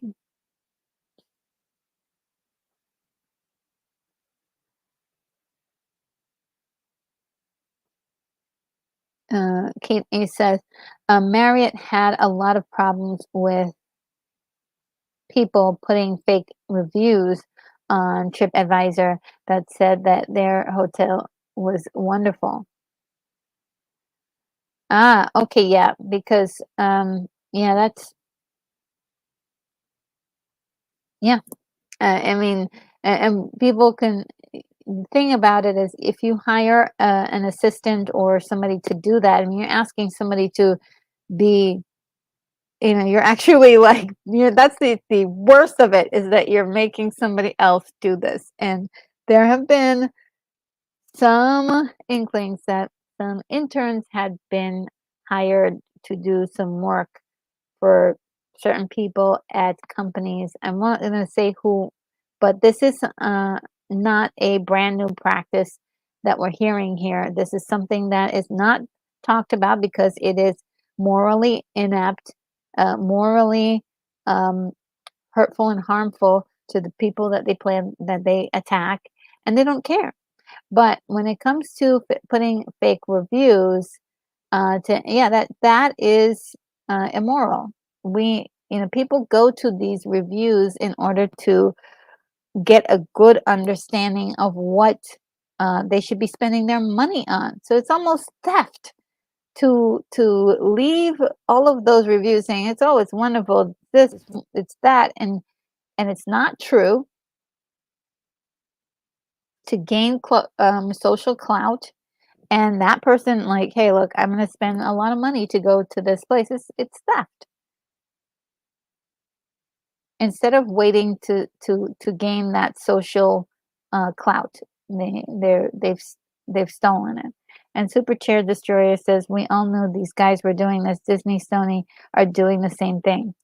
There have been articles and notes that Gina Carano kind of blew a little bit of a whistle on some activity that was very sketchy activity that was going on behind the scenes at Disney, and there I'm sure there's a lot more than that, but it's up to people to really come out and blow the whistle about it and stop protecting them. And Keith E says there's companies out there who put out there you can hire to do this. Yes, yes, there are. So your hands are clean. Yes, of course. Yes, yes, that's true. That is true. And at one point, I was involved in doing PR for in New York, and like some of the things people would ask you to do was just really like straight up, flat out immoral, and I wouldn't have any part to do with it. Uh, Red Dwarf says, so is it social clout seeking that in the new Snow White there's no Prince Charming and the dwarfs aren't played by dwarves versus traditionally uh, versus the traditional Bentley version coming out in 2024? Um, I don't know. I have no idea. I haven't seen any, that much about the Bentley version, but it's not social clout that I'm talking about is um, with people who are um, social clout is basically what you get when you get reviews of people saying that this thing is good or bad or whatever. You've got like 1,000 people. It's like the gold stars when you go to Amazon and you see a product. That's social. That's what I'm talking about. Social clout, in that respect, or because it's like people have said this about a product. Some people liked it, some people hated it, or whatever. And you look at those stars and you say, okay, well, it's got 4 stars. So maybe it might be kind of good. But if you see one with only 1 star, you're like, oh, that that doesn't look like that's a good product. Or if you see one with no stars and you're like, oh, no one's actually tried it yet. Maybe I shouldn't spend $100 on this item. So you keep your money close to your chest when you don't know, like if something is good or not. The whole thing with what Keith E was saying about Marriott, that that's that's irresponsible to put out these fake reviews about something that hasn't happened yet. So you're inflating the numbers. You're creating a false narrative around your product, and then people are like, "Oh yeah, we can trust this product." You know, there have been 50 people who have reviewed this thing, and most of them say it's amazing, and it's not true. Like maybe 2 people saw it. Did so. And I'm not really sure about the Snow White thing because I'm not seeing and there's no Prince Charming. I don't think that has to do with social clout or anything. I think that has to do with Disney, um, Disney writers and creators and what their their political stuff that they were doing on that show. And I don't um I'm not gonna I don't think I'm not sure if I'm gonna like it or not, but based on the pictures that I've seen, it doesn't look good. So I think for that movie in particular, it should not be one that they should have tried to do a live action for. I have seen a wonderful version of Snow White story, and I don't know if you guys have ever saw it before. It's called Snow White Tale of Terror, and it was Sigourney Weaver played the evil queen, and boy is it juicy. They really did a great job on it, and scary. It's but not like super terrifying, but it's really good. Um, I That's my favorite Snow White live action that I've ever seen. And there have been many, many, many, many versions of Snow White done in live action. It's just I don't know why they would bother doing this slightly animated. It's like it's like light. All the dwarves are all now animated, and that's weird. Um, so why not just do an animated movie all together? I don't know. I don't know. So that's something I don't know about, and I don't know about this other version very much because I haven't. I think there was a small clip of that, but not enough information to really tell you what is going on. So if there's any difference or what, so looking forward to both as you know to see what people say, but I'm not gonna run to the theater for any of them because yeah, it's not like I'll watch it if it's streaming somewhere. There, I'm always curious about that. Daryl Johnson says, "Oh, Disney Snow White has been pushed back for release to 2025." Yeah, that was a smart move actually. And it would it be a smarter move would be to cancel the whole thing because it's already gotten so much bad press that they would it would just be a great idea to do that because it's people a lot of people aren't gonna, go to see that movie in the theaters at least. What they could probably do is just, you know, slap that sucker on, Disney Plus, just just release it like that, I mean, uh, and Daryl Johnson, okay, so we're now doing a new policy of being kinder in the, in the comments. So I don't mind this comment, but and I know it's in joke and jest, but I really want us to be a little bit kinder in the in the comments. Uh, and yeah, so anyways, I'm not sure what they're doing there. Um, Superstar Chair Destroyer says, "Well, have a wonderful day. I'm going to start my birthday week. Oh my goodness, happy birthday!" Just be safe and God bless. Well, thanks for hanging out with us for your birthday week. Yes, happy birthday. Hope all is well. And Keith E says, I'm actually in the top 2,000 reviewers for major company that sells stuff, and people are always trying to get me to do things. I refuse to tell them, and I refuse, and I tell them to drop dead. Yeah, um, I think it's very important to keep your own personal integrity. And I wish there was more of that happening in the world, but it isn't. But there's some good people still out there, and so Keith E, you're among them. You're among the good people. And Red Dwarf says, have you ever thought of doing a review of the first season or first episode of Red Dwarf? It's a bit, um, it's a British cult classic running about 40 years now. Um, I'll put that on my list. I'll put that on my list. Because I don't know enough about Red Dwarf.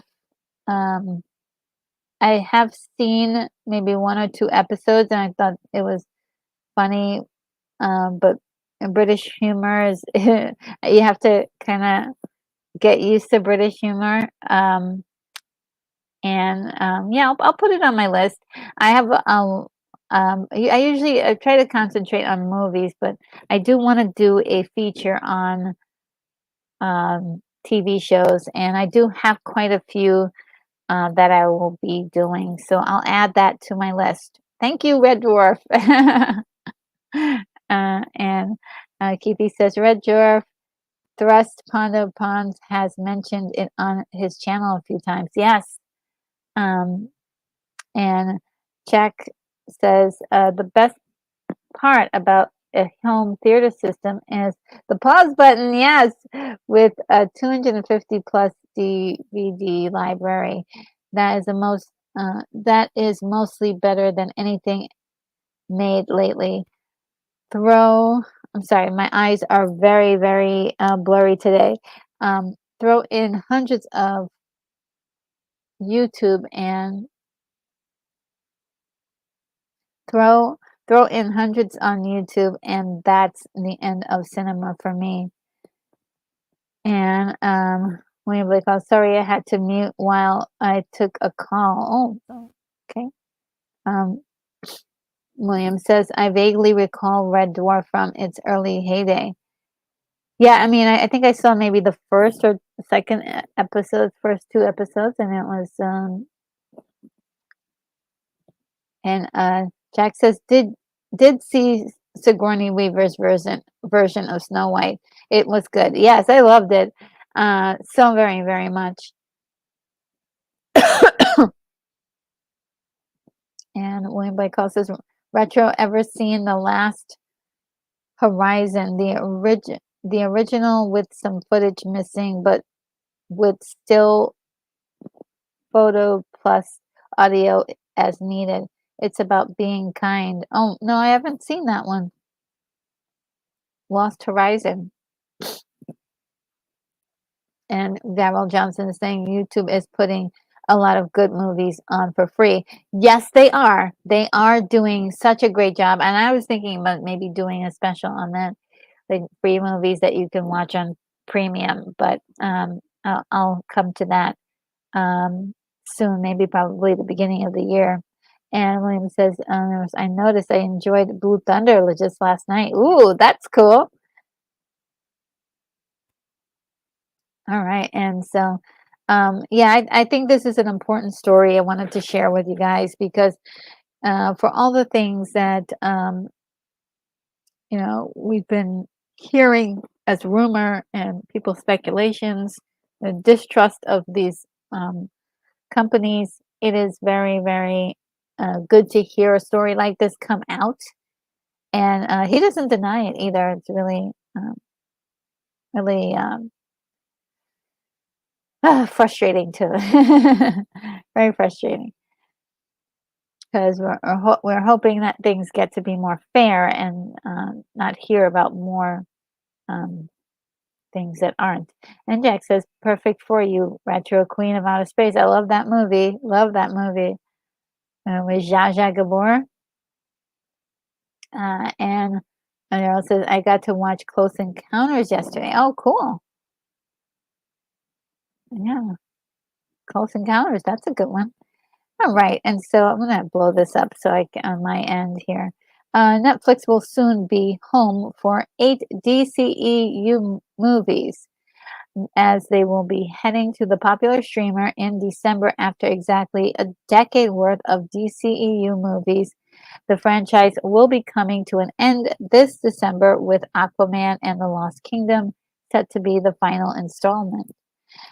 So they do have all the movies, but they don't, of course, have a lot of the two movies that I think are probably maybe maybe pretty important to have, which is Batman v Superman and Batman v Superman Ultimate Edition, not the regular edition. Theatrical edition is very difficult to watch. But the Ultimate Edition is definitely much better. Uh, and then we have the Zack Snyder's Justice League that was released in 2021. And that was an HBO special. But this movie is also on Amazon as well. So it may be that the rights are tied up with Amazon and they're not able to provide that on Netflix at this time. So there's a lot of things going on. Oh, and by the way, guys, remember a story I told you guys about a movie by the name of Crater? That was a Disney Plus movie that was really about kids on the moon. Well, I discovered why it left Disney Plus because now it's on Amazon. So yeah, now we can watch Crater on Amazon, which is a great movie. It's young adult, I would say. Um, and I did love the story. I did love that little story. And then we are getting a Highlander reboot. Uh, it is both something I'm looking forward to and also not looking forward to. I do not like reboots, but Henry Cavill is going to be in it. So I'm like, well, maybe just this one time. I don't know if they'll be able to pull this off. So one thing that was really interesting was that the director Chad Stahelski um, was tapped to helm the upcoming Highlander reboot featuring Henry Cavill. Has confirmed that his movie will feature original Queen songs and in an entirely unexpected way. So they're not just going to play the songs outright. It may be like somebody else will be singing them or doing an interpretation of them or something else. We have to wait and find out, but it would be cool to hear the actual movie use the that music, but I can understand if they want to go with new music as well. There's just something about Highlander that was lightning in a bottle. So it will be very interesting to see how they can develop this. Now, I did watch the TV show, so this formula can be replicated. I'll definitely I'm curious about what they'll do. And with Henry Cavill is definitely a very thorough person when it comes to like getting things right. He seems to be tapped into nerddom and geekdom. So I hope he'll have a say in how things turn out ultimately. Um, and yeah, the action in this should be incredible because Chad. I believe he's the director that has done all the John Wick movies, and he's just incredible. Let me just make sure.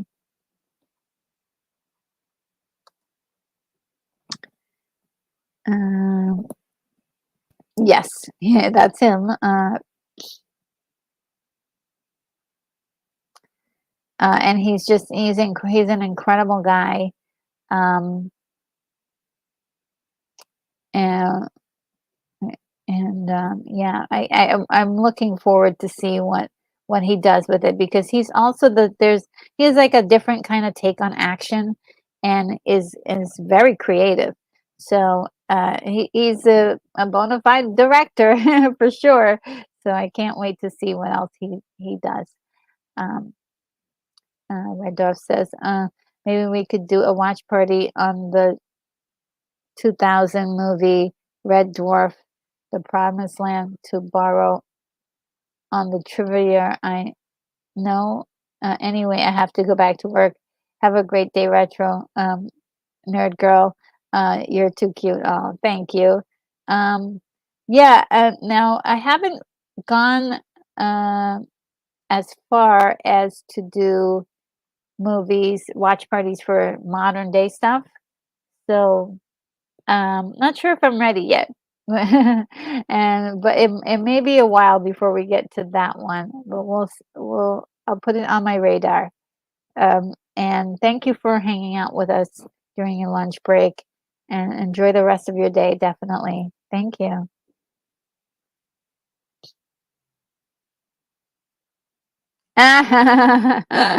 William White Call says my inevitable comment uh, there should have only been one. Yes, you're absolutely right. You're absolutely right. Daryl Johnson says AC/DC doing a Queen song. That would be amazing. That would be truly amazing. Bonzo Kilborn says is here. Hello, Bonzo. How are you? Says hello, Retro. Highlander is a franchise that was great, but I always thought it could be bigger and better with a lot more immortals. Yes, and modern technology. And Henry we trust. Yeah. So I mean, look for all the reboots. I'm not a big fan of, but in this case, I'm getting the feeling that there's an opportunity here, just like you're saying. There's an opportunity to add more to this. And I love the idea you have here. More immortals. Yeah, absolutely. And Jack says, oh gosh, I'm having another attack. Hold on, guys.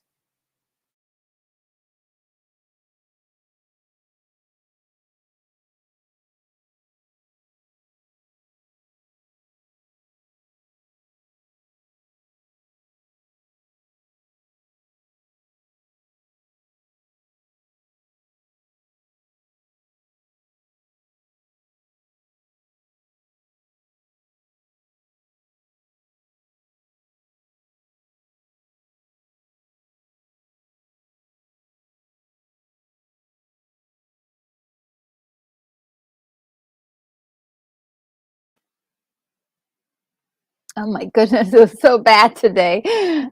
Thank you guys for holding on for me.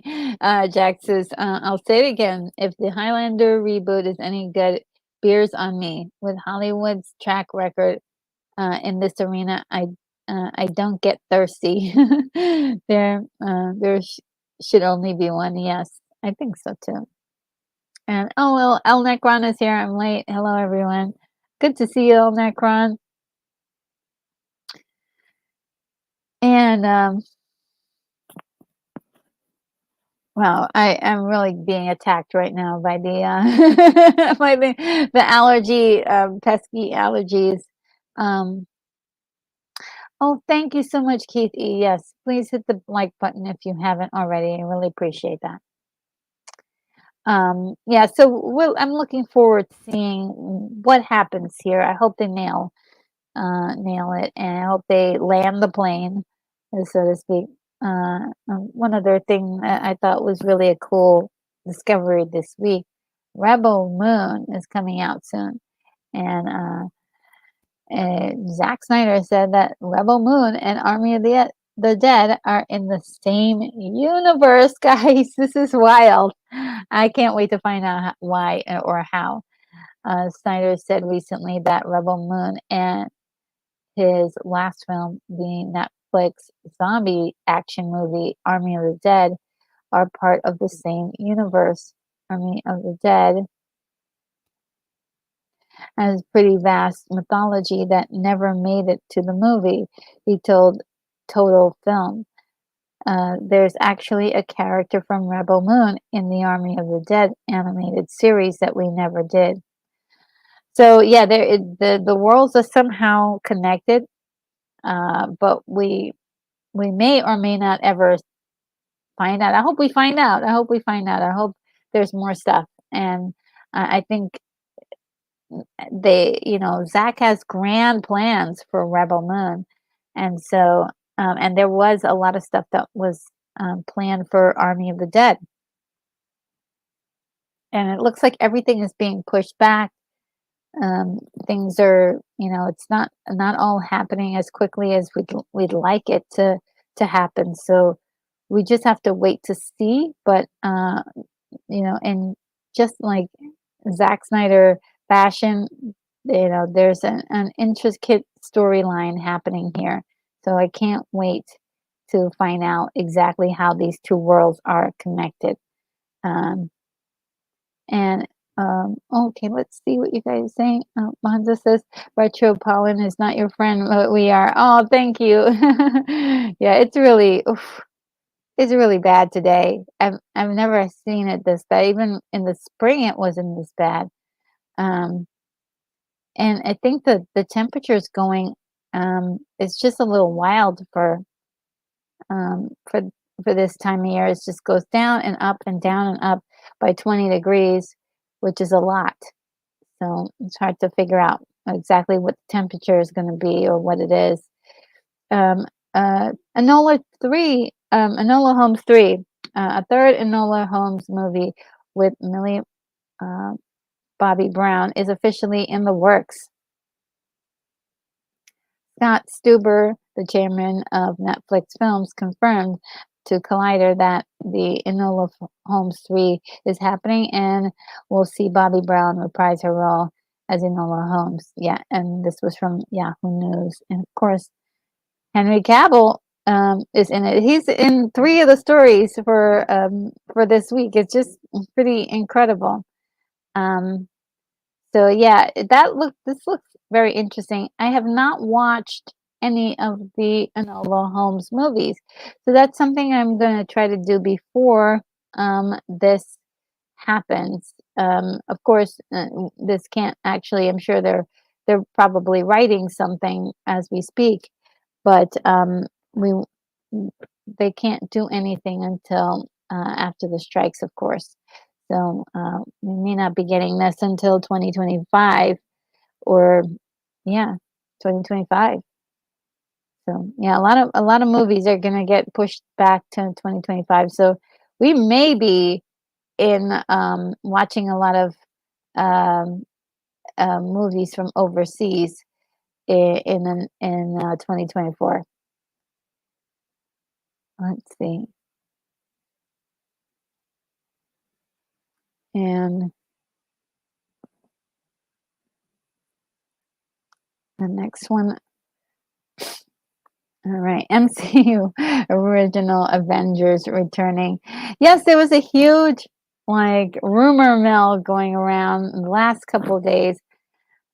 Is Robert Downey Jr. and Scarlett Johansson coming back to the MCU?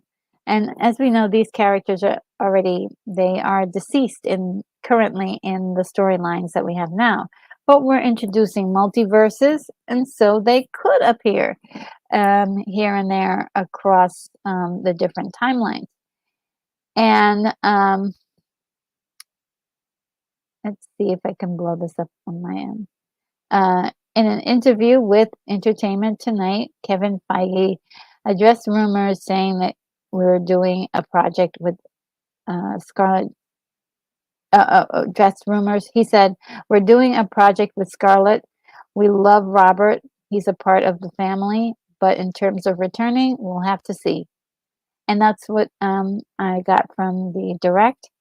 And so he was kind of like wishy-washy about it, but not killing the fans' dreams about this happening because a lot of people are like, yes, bring them back. We need these people to help us, walk through the door uh, when dealing with this new MCU or this new like phase, all these new phases of MCU that have been really not hitting the mark for everyone. They feel like these older characters would really pull the storyline together and make them feel like, oh, okay, there's some cohesion here. And maybe so. For myself, I think you could do it as if it was an interesting thing in the storyline. Again, we're dealing with a multiverse, so they can show up at any point. We could also be looking at flashbacks in which they would show up. I don't see anything wrong with that at all. The one aspect is that if they were just supposed to like take over the entire MCU, that might be a problem because first of all, these guys are super, super expensive. They are expensive at this point. And I think they're forgetting the way they started. The MCU started with simple movies that really didn't look like they were connected at all. And then suddenly we discovered that they were all connected. And that was wonderful. And so I'm not sure if they're, all of these separate little stories that they're creating or trying to create, like putting them all together is going to be, where the magic happens. And so we're still, as an audience, we're still waiting for the magic. But from what I remember, it's only been 4 years, I believe, 4 or 5 years since the Endgame movie. And the problem with Endgame was that it really did feel like it was the end of everything, especially with Captain America giving up his shield uh, and all that business. It just felt like he was retiring, and I think it could have survived with I'm sorry, Captain America still on board, but they got rid of that character too. So it felt like it was a big closure for him, and they really haven't been able to resuscitate the brand. And I think maybe if we're patient, maybe it might happen. But they've got to take a hold of the storylines here, and really not make it look like they're doing some sort of agenda thing, and just really just deliver story to us. Give us a story. So I think that's the problem there. It doesn't feel like there's an actual story building here. And there may be something with Kang, but there are too many separate little things going on, and doesn't we don't know how this all plays together. Um, and there's a lot of people who are looking for that, and the reason why Loki is not hitting the notes that they're looking for is the fact that it's not feeling like it's actually part of the bigger picture of MCU stuff. And that's part of the reason why I like it, because it doesn't. But according to Kevin Feige, it is connected. So you just have to wait and be patient and find out. But I'm not sure if the audience is ready to wait that long for an answer. Uh, Now, William Bacall says, if only we had Frank Sinatra to sing that old Rebel Moon. Oh, I never heard that song. And Jack says, tech question. Your anniversary chat is hours long. Still not finished. Is every return viewing counted as a view? I think so, but not right away. I think it gives you some time to. It needs. I think it's counted as a view like after a certain amount of time. I'm not sure how much time that is though. So like if you watched something and then just put it on loop, it doesn't create another watch time for that. I think if you watch it like a couple of days later, I think then it creates a view at that point. So yeah, it's tricky like that. But there were some people trying to game the system by having their content loop at play, and YouTube put the kibosh on that, and yeah, and Daryl Johnson says they're getting old, but put them in rocking chairs. That's really mean, Daryl. Look at you. And William Blake says, "Hey, I've got a rocking chair. I'd be happy to see Scarlett in it." Ooh, well, I don't consider them that old. Scarlett's not that old. Um, and Robert Downey Jr.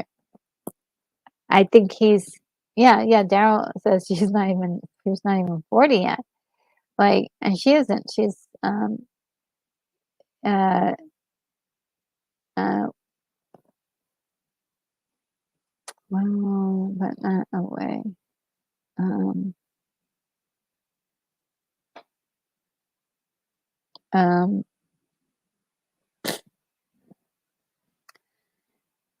um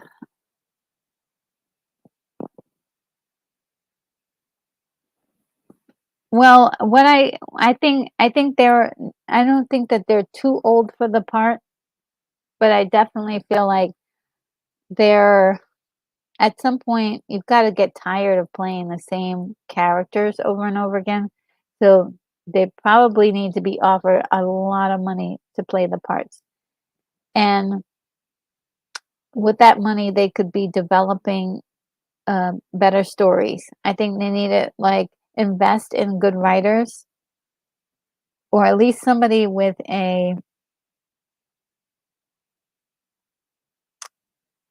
like somebody with a vision, you know, because right now it just seems so scattered and unruly when you think about it all. And like Secret Invasion, it almost did nothing for the storyline and kind of left at sort of a cliffhanger-ish kind of thing. And you're like, okay, and so what? We won't find out for like another maybe 5 years, maybe 2, 3, 4, 5 years. Like that's a long time to wait for a show to provide an answer for you for stuff. It's a long time to get to the next level. So these MCU stories, they don't seem to be satisfying, I think. As incredible as Doctor Strange looked, that last movie, it looked incredible.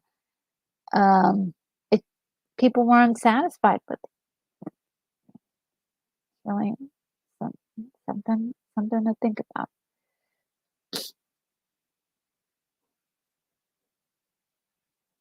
Um, Unicorn Rampant says this. There's no original Snow White.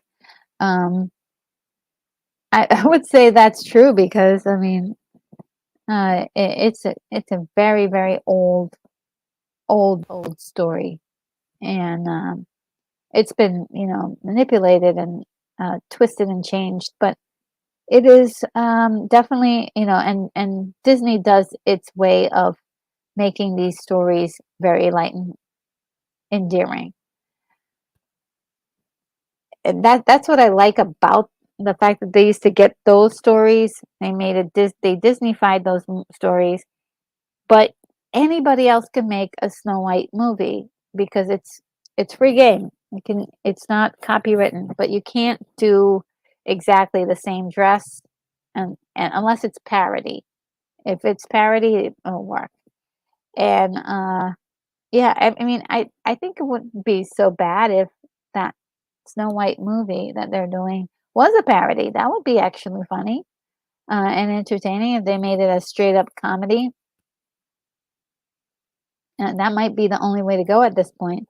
Unicorn Rampant Studios also says, also Bent Key is an openly conservative group. It's weird for them to say that they are removing the politics. Yeah, I don't even know anything about these guys. Um, but hey, look, I think that's the beauty of entertainment is that, and this is what I wish people would do more, is that if you don't like the entertainment that's out there, to make your own. And I gotta take my hat off to these guys for deciding that they're gonna make their own story. Does it look better than the Snow White that's probably gonna come out? I don't think it does. It doesn't look that great to me. I'm not spending $70 to go to a theater to go see this. Um, it just doesn't. Um, I don't know who the actress is, and I don't know if that matters, but I don't know anything about like what else is in the story. They just have some singing and the girl is walking through the forest, and that's it. But what about the story? Is it just going to be the same story, or could we just watch the original Snow? When we say this, the original, the cartoon Snow White, or uh, I don't. The creation of Snow White in particular is the other conundrum I have. Why are all of these live action movies required at this time? We don't need to make that movie over.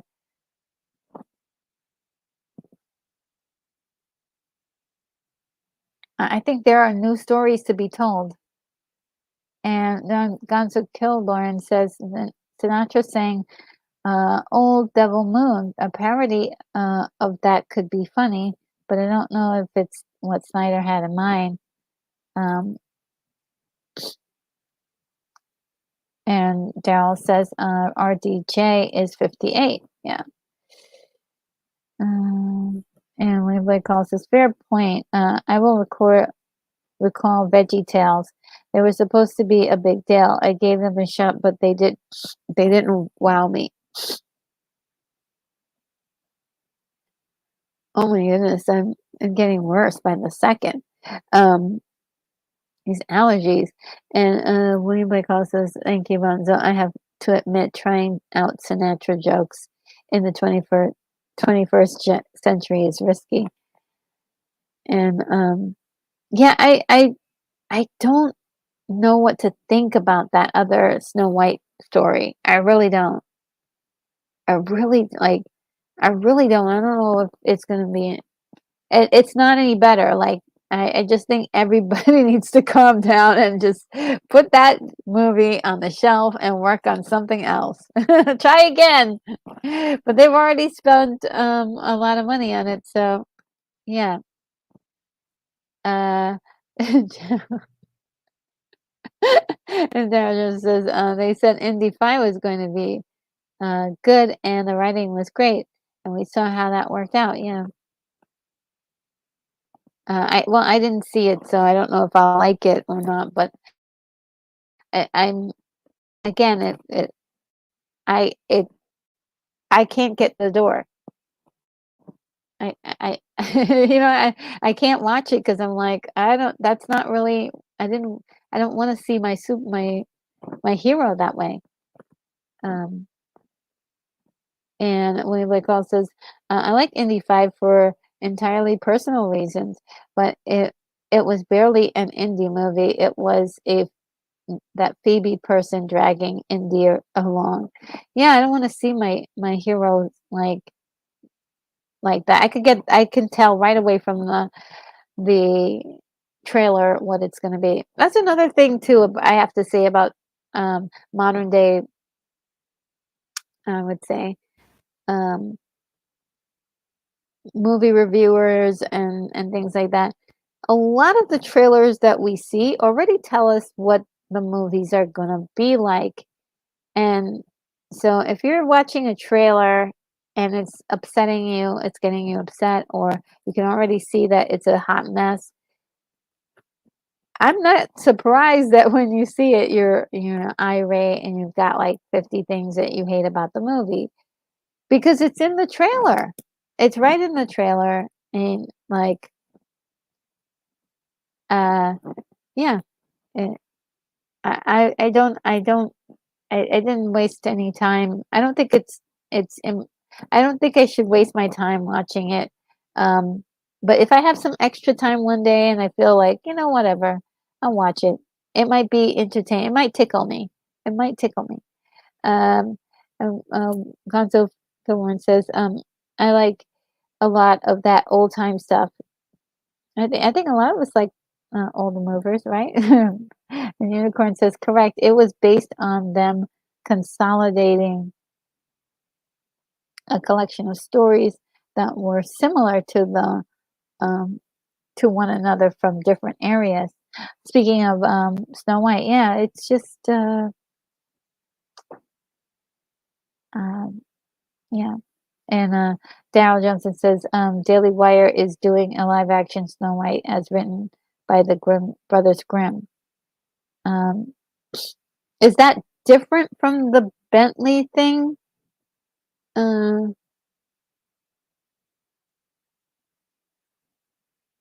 uh, and Jack said Brothers Grimm was the first to put Snow White into print. Um, yeah, I don't know if that's if Daily Wire is the same one as that Bentley thing. And William Blake calls this conservative balance projects don't seem to go far. The Narnia movies fizzled, and sorry, my eyes are very, very blurry right now. As did the Giver. I suppose Sahara might count, and that's a guilty pleasure of mine, but that flopped. Sahara, I never saw Sahara. Um, let's see. Um, yeah, I don't, and the Narnia movies, the first one was really good, right? Um, the second one was interesting, but I think the problem, I think, were the actors. I think there were some actors that were really good, and then there were some that kind of had this same expression through the entire movie. It was just kind of like, eh, the second movie really had problems. I would just say that it had problems. Wasn't as exciting as the first movie. And William Blake Hall says worst trailer I saw was for the Mighty Joe Young remake starring Charlize Theron. It was uh, it was the entire movie in capsule form. Yeah, a lot of trailers would do that. They would just shorten the movie and basically, which is really ridiculous. I'm like, don't show me everything, especially those trailers where they show you the action and they're like, this action scene, that action scene, this action scene, and you know all the people who that are gonna die. It's like, great, thanks for I know that moment's coming now. They trailers are have to be very specific not to blow the surprises in the movie. But yeah, I don't remember Mighty Joe Young with Charlize Theron. I probably just tried to wipe it from my memory, probably. But yeah, I don't remember that one. Uh, Daryl Johnson says some trailers are better than the movie, and uh, William Blake Hall says that can be a problem. Hey, wait a minute. And Jack says the only Sahara movie worth watching is Bogart's World War II film, pure wartime writing, but still a good flick. I never heard of that one. I did hear of Sahara, I think a movie with Brooke Shields that was sort of like a Harlequin romance kind of movie. Very, very cheeky. I don't think it would fly over too well today. Jack says, after all, what's the movie for Saturday? Oh, the movie for Saturday. I know.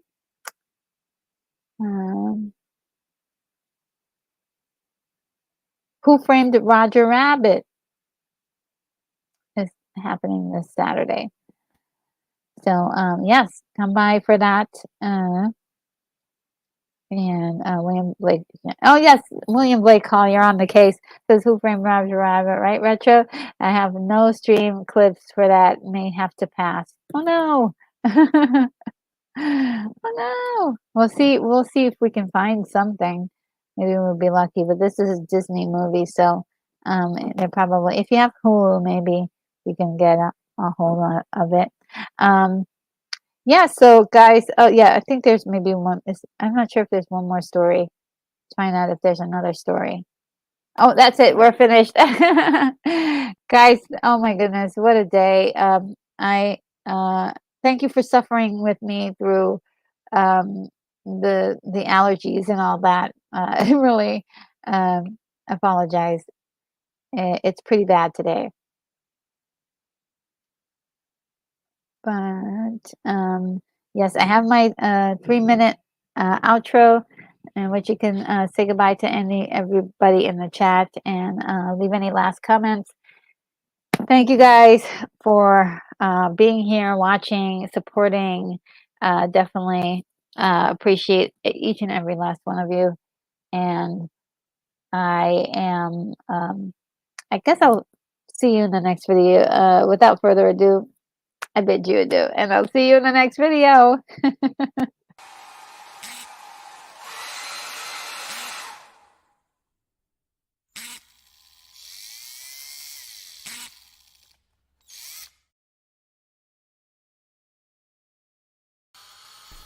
Retro Nerd Girl, you are clear for takeoff.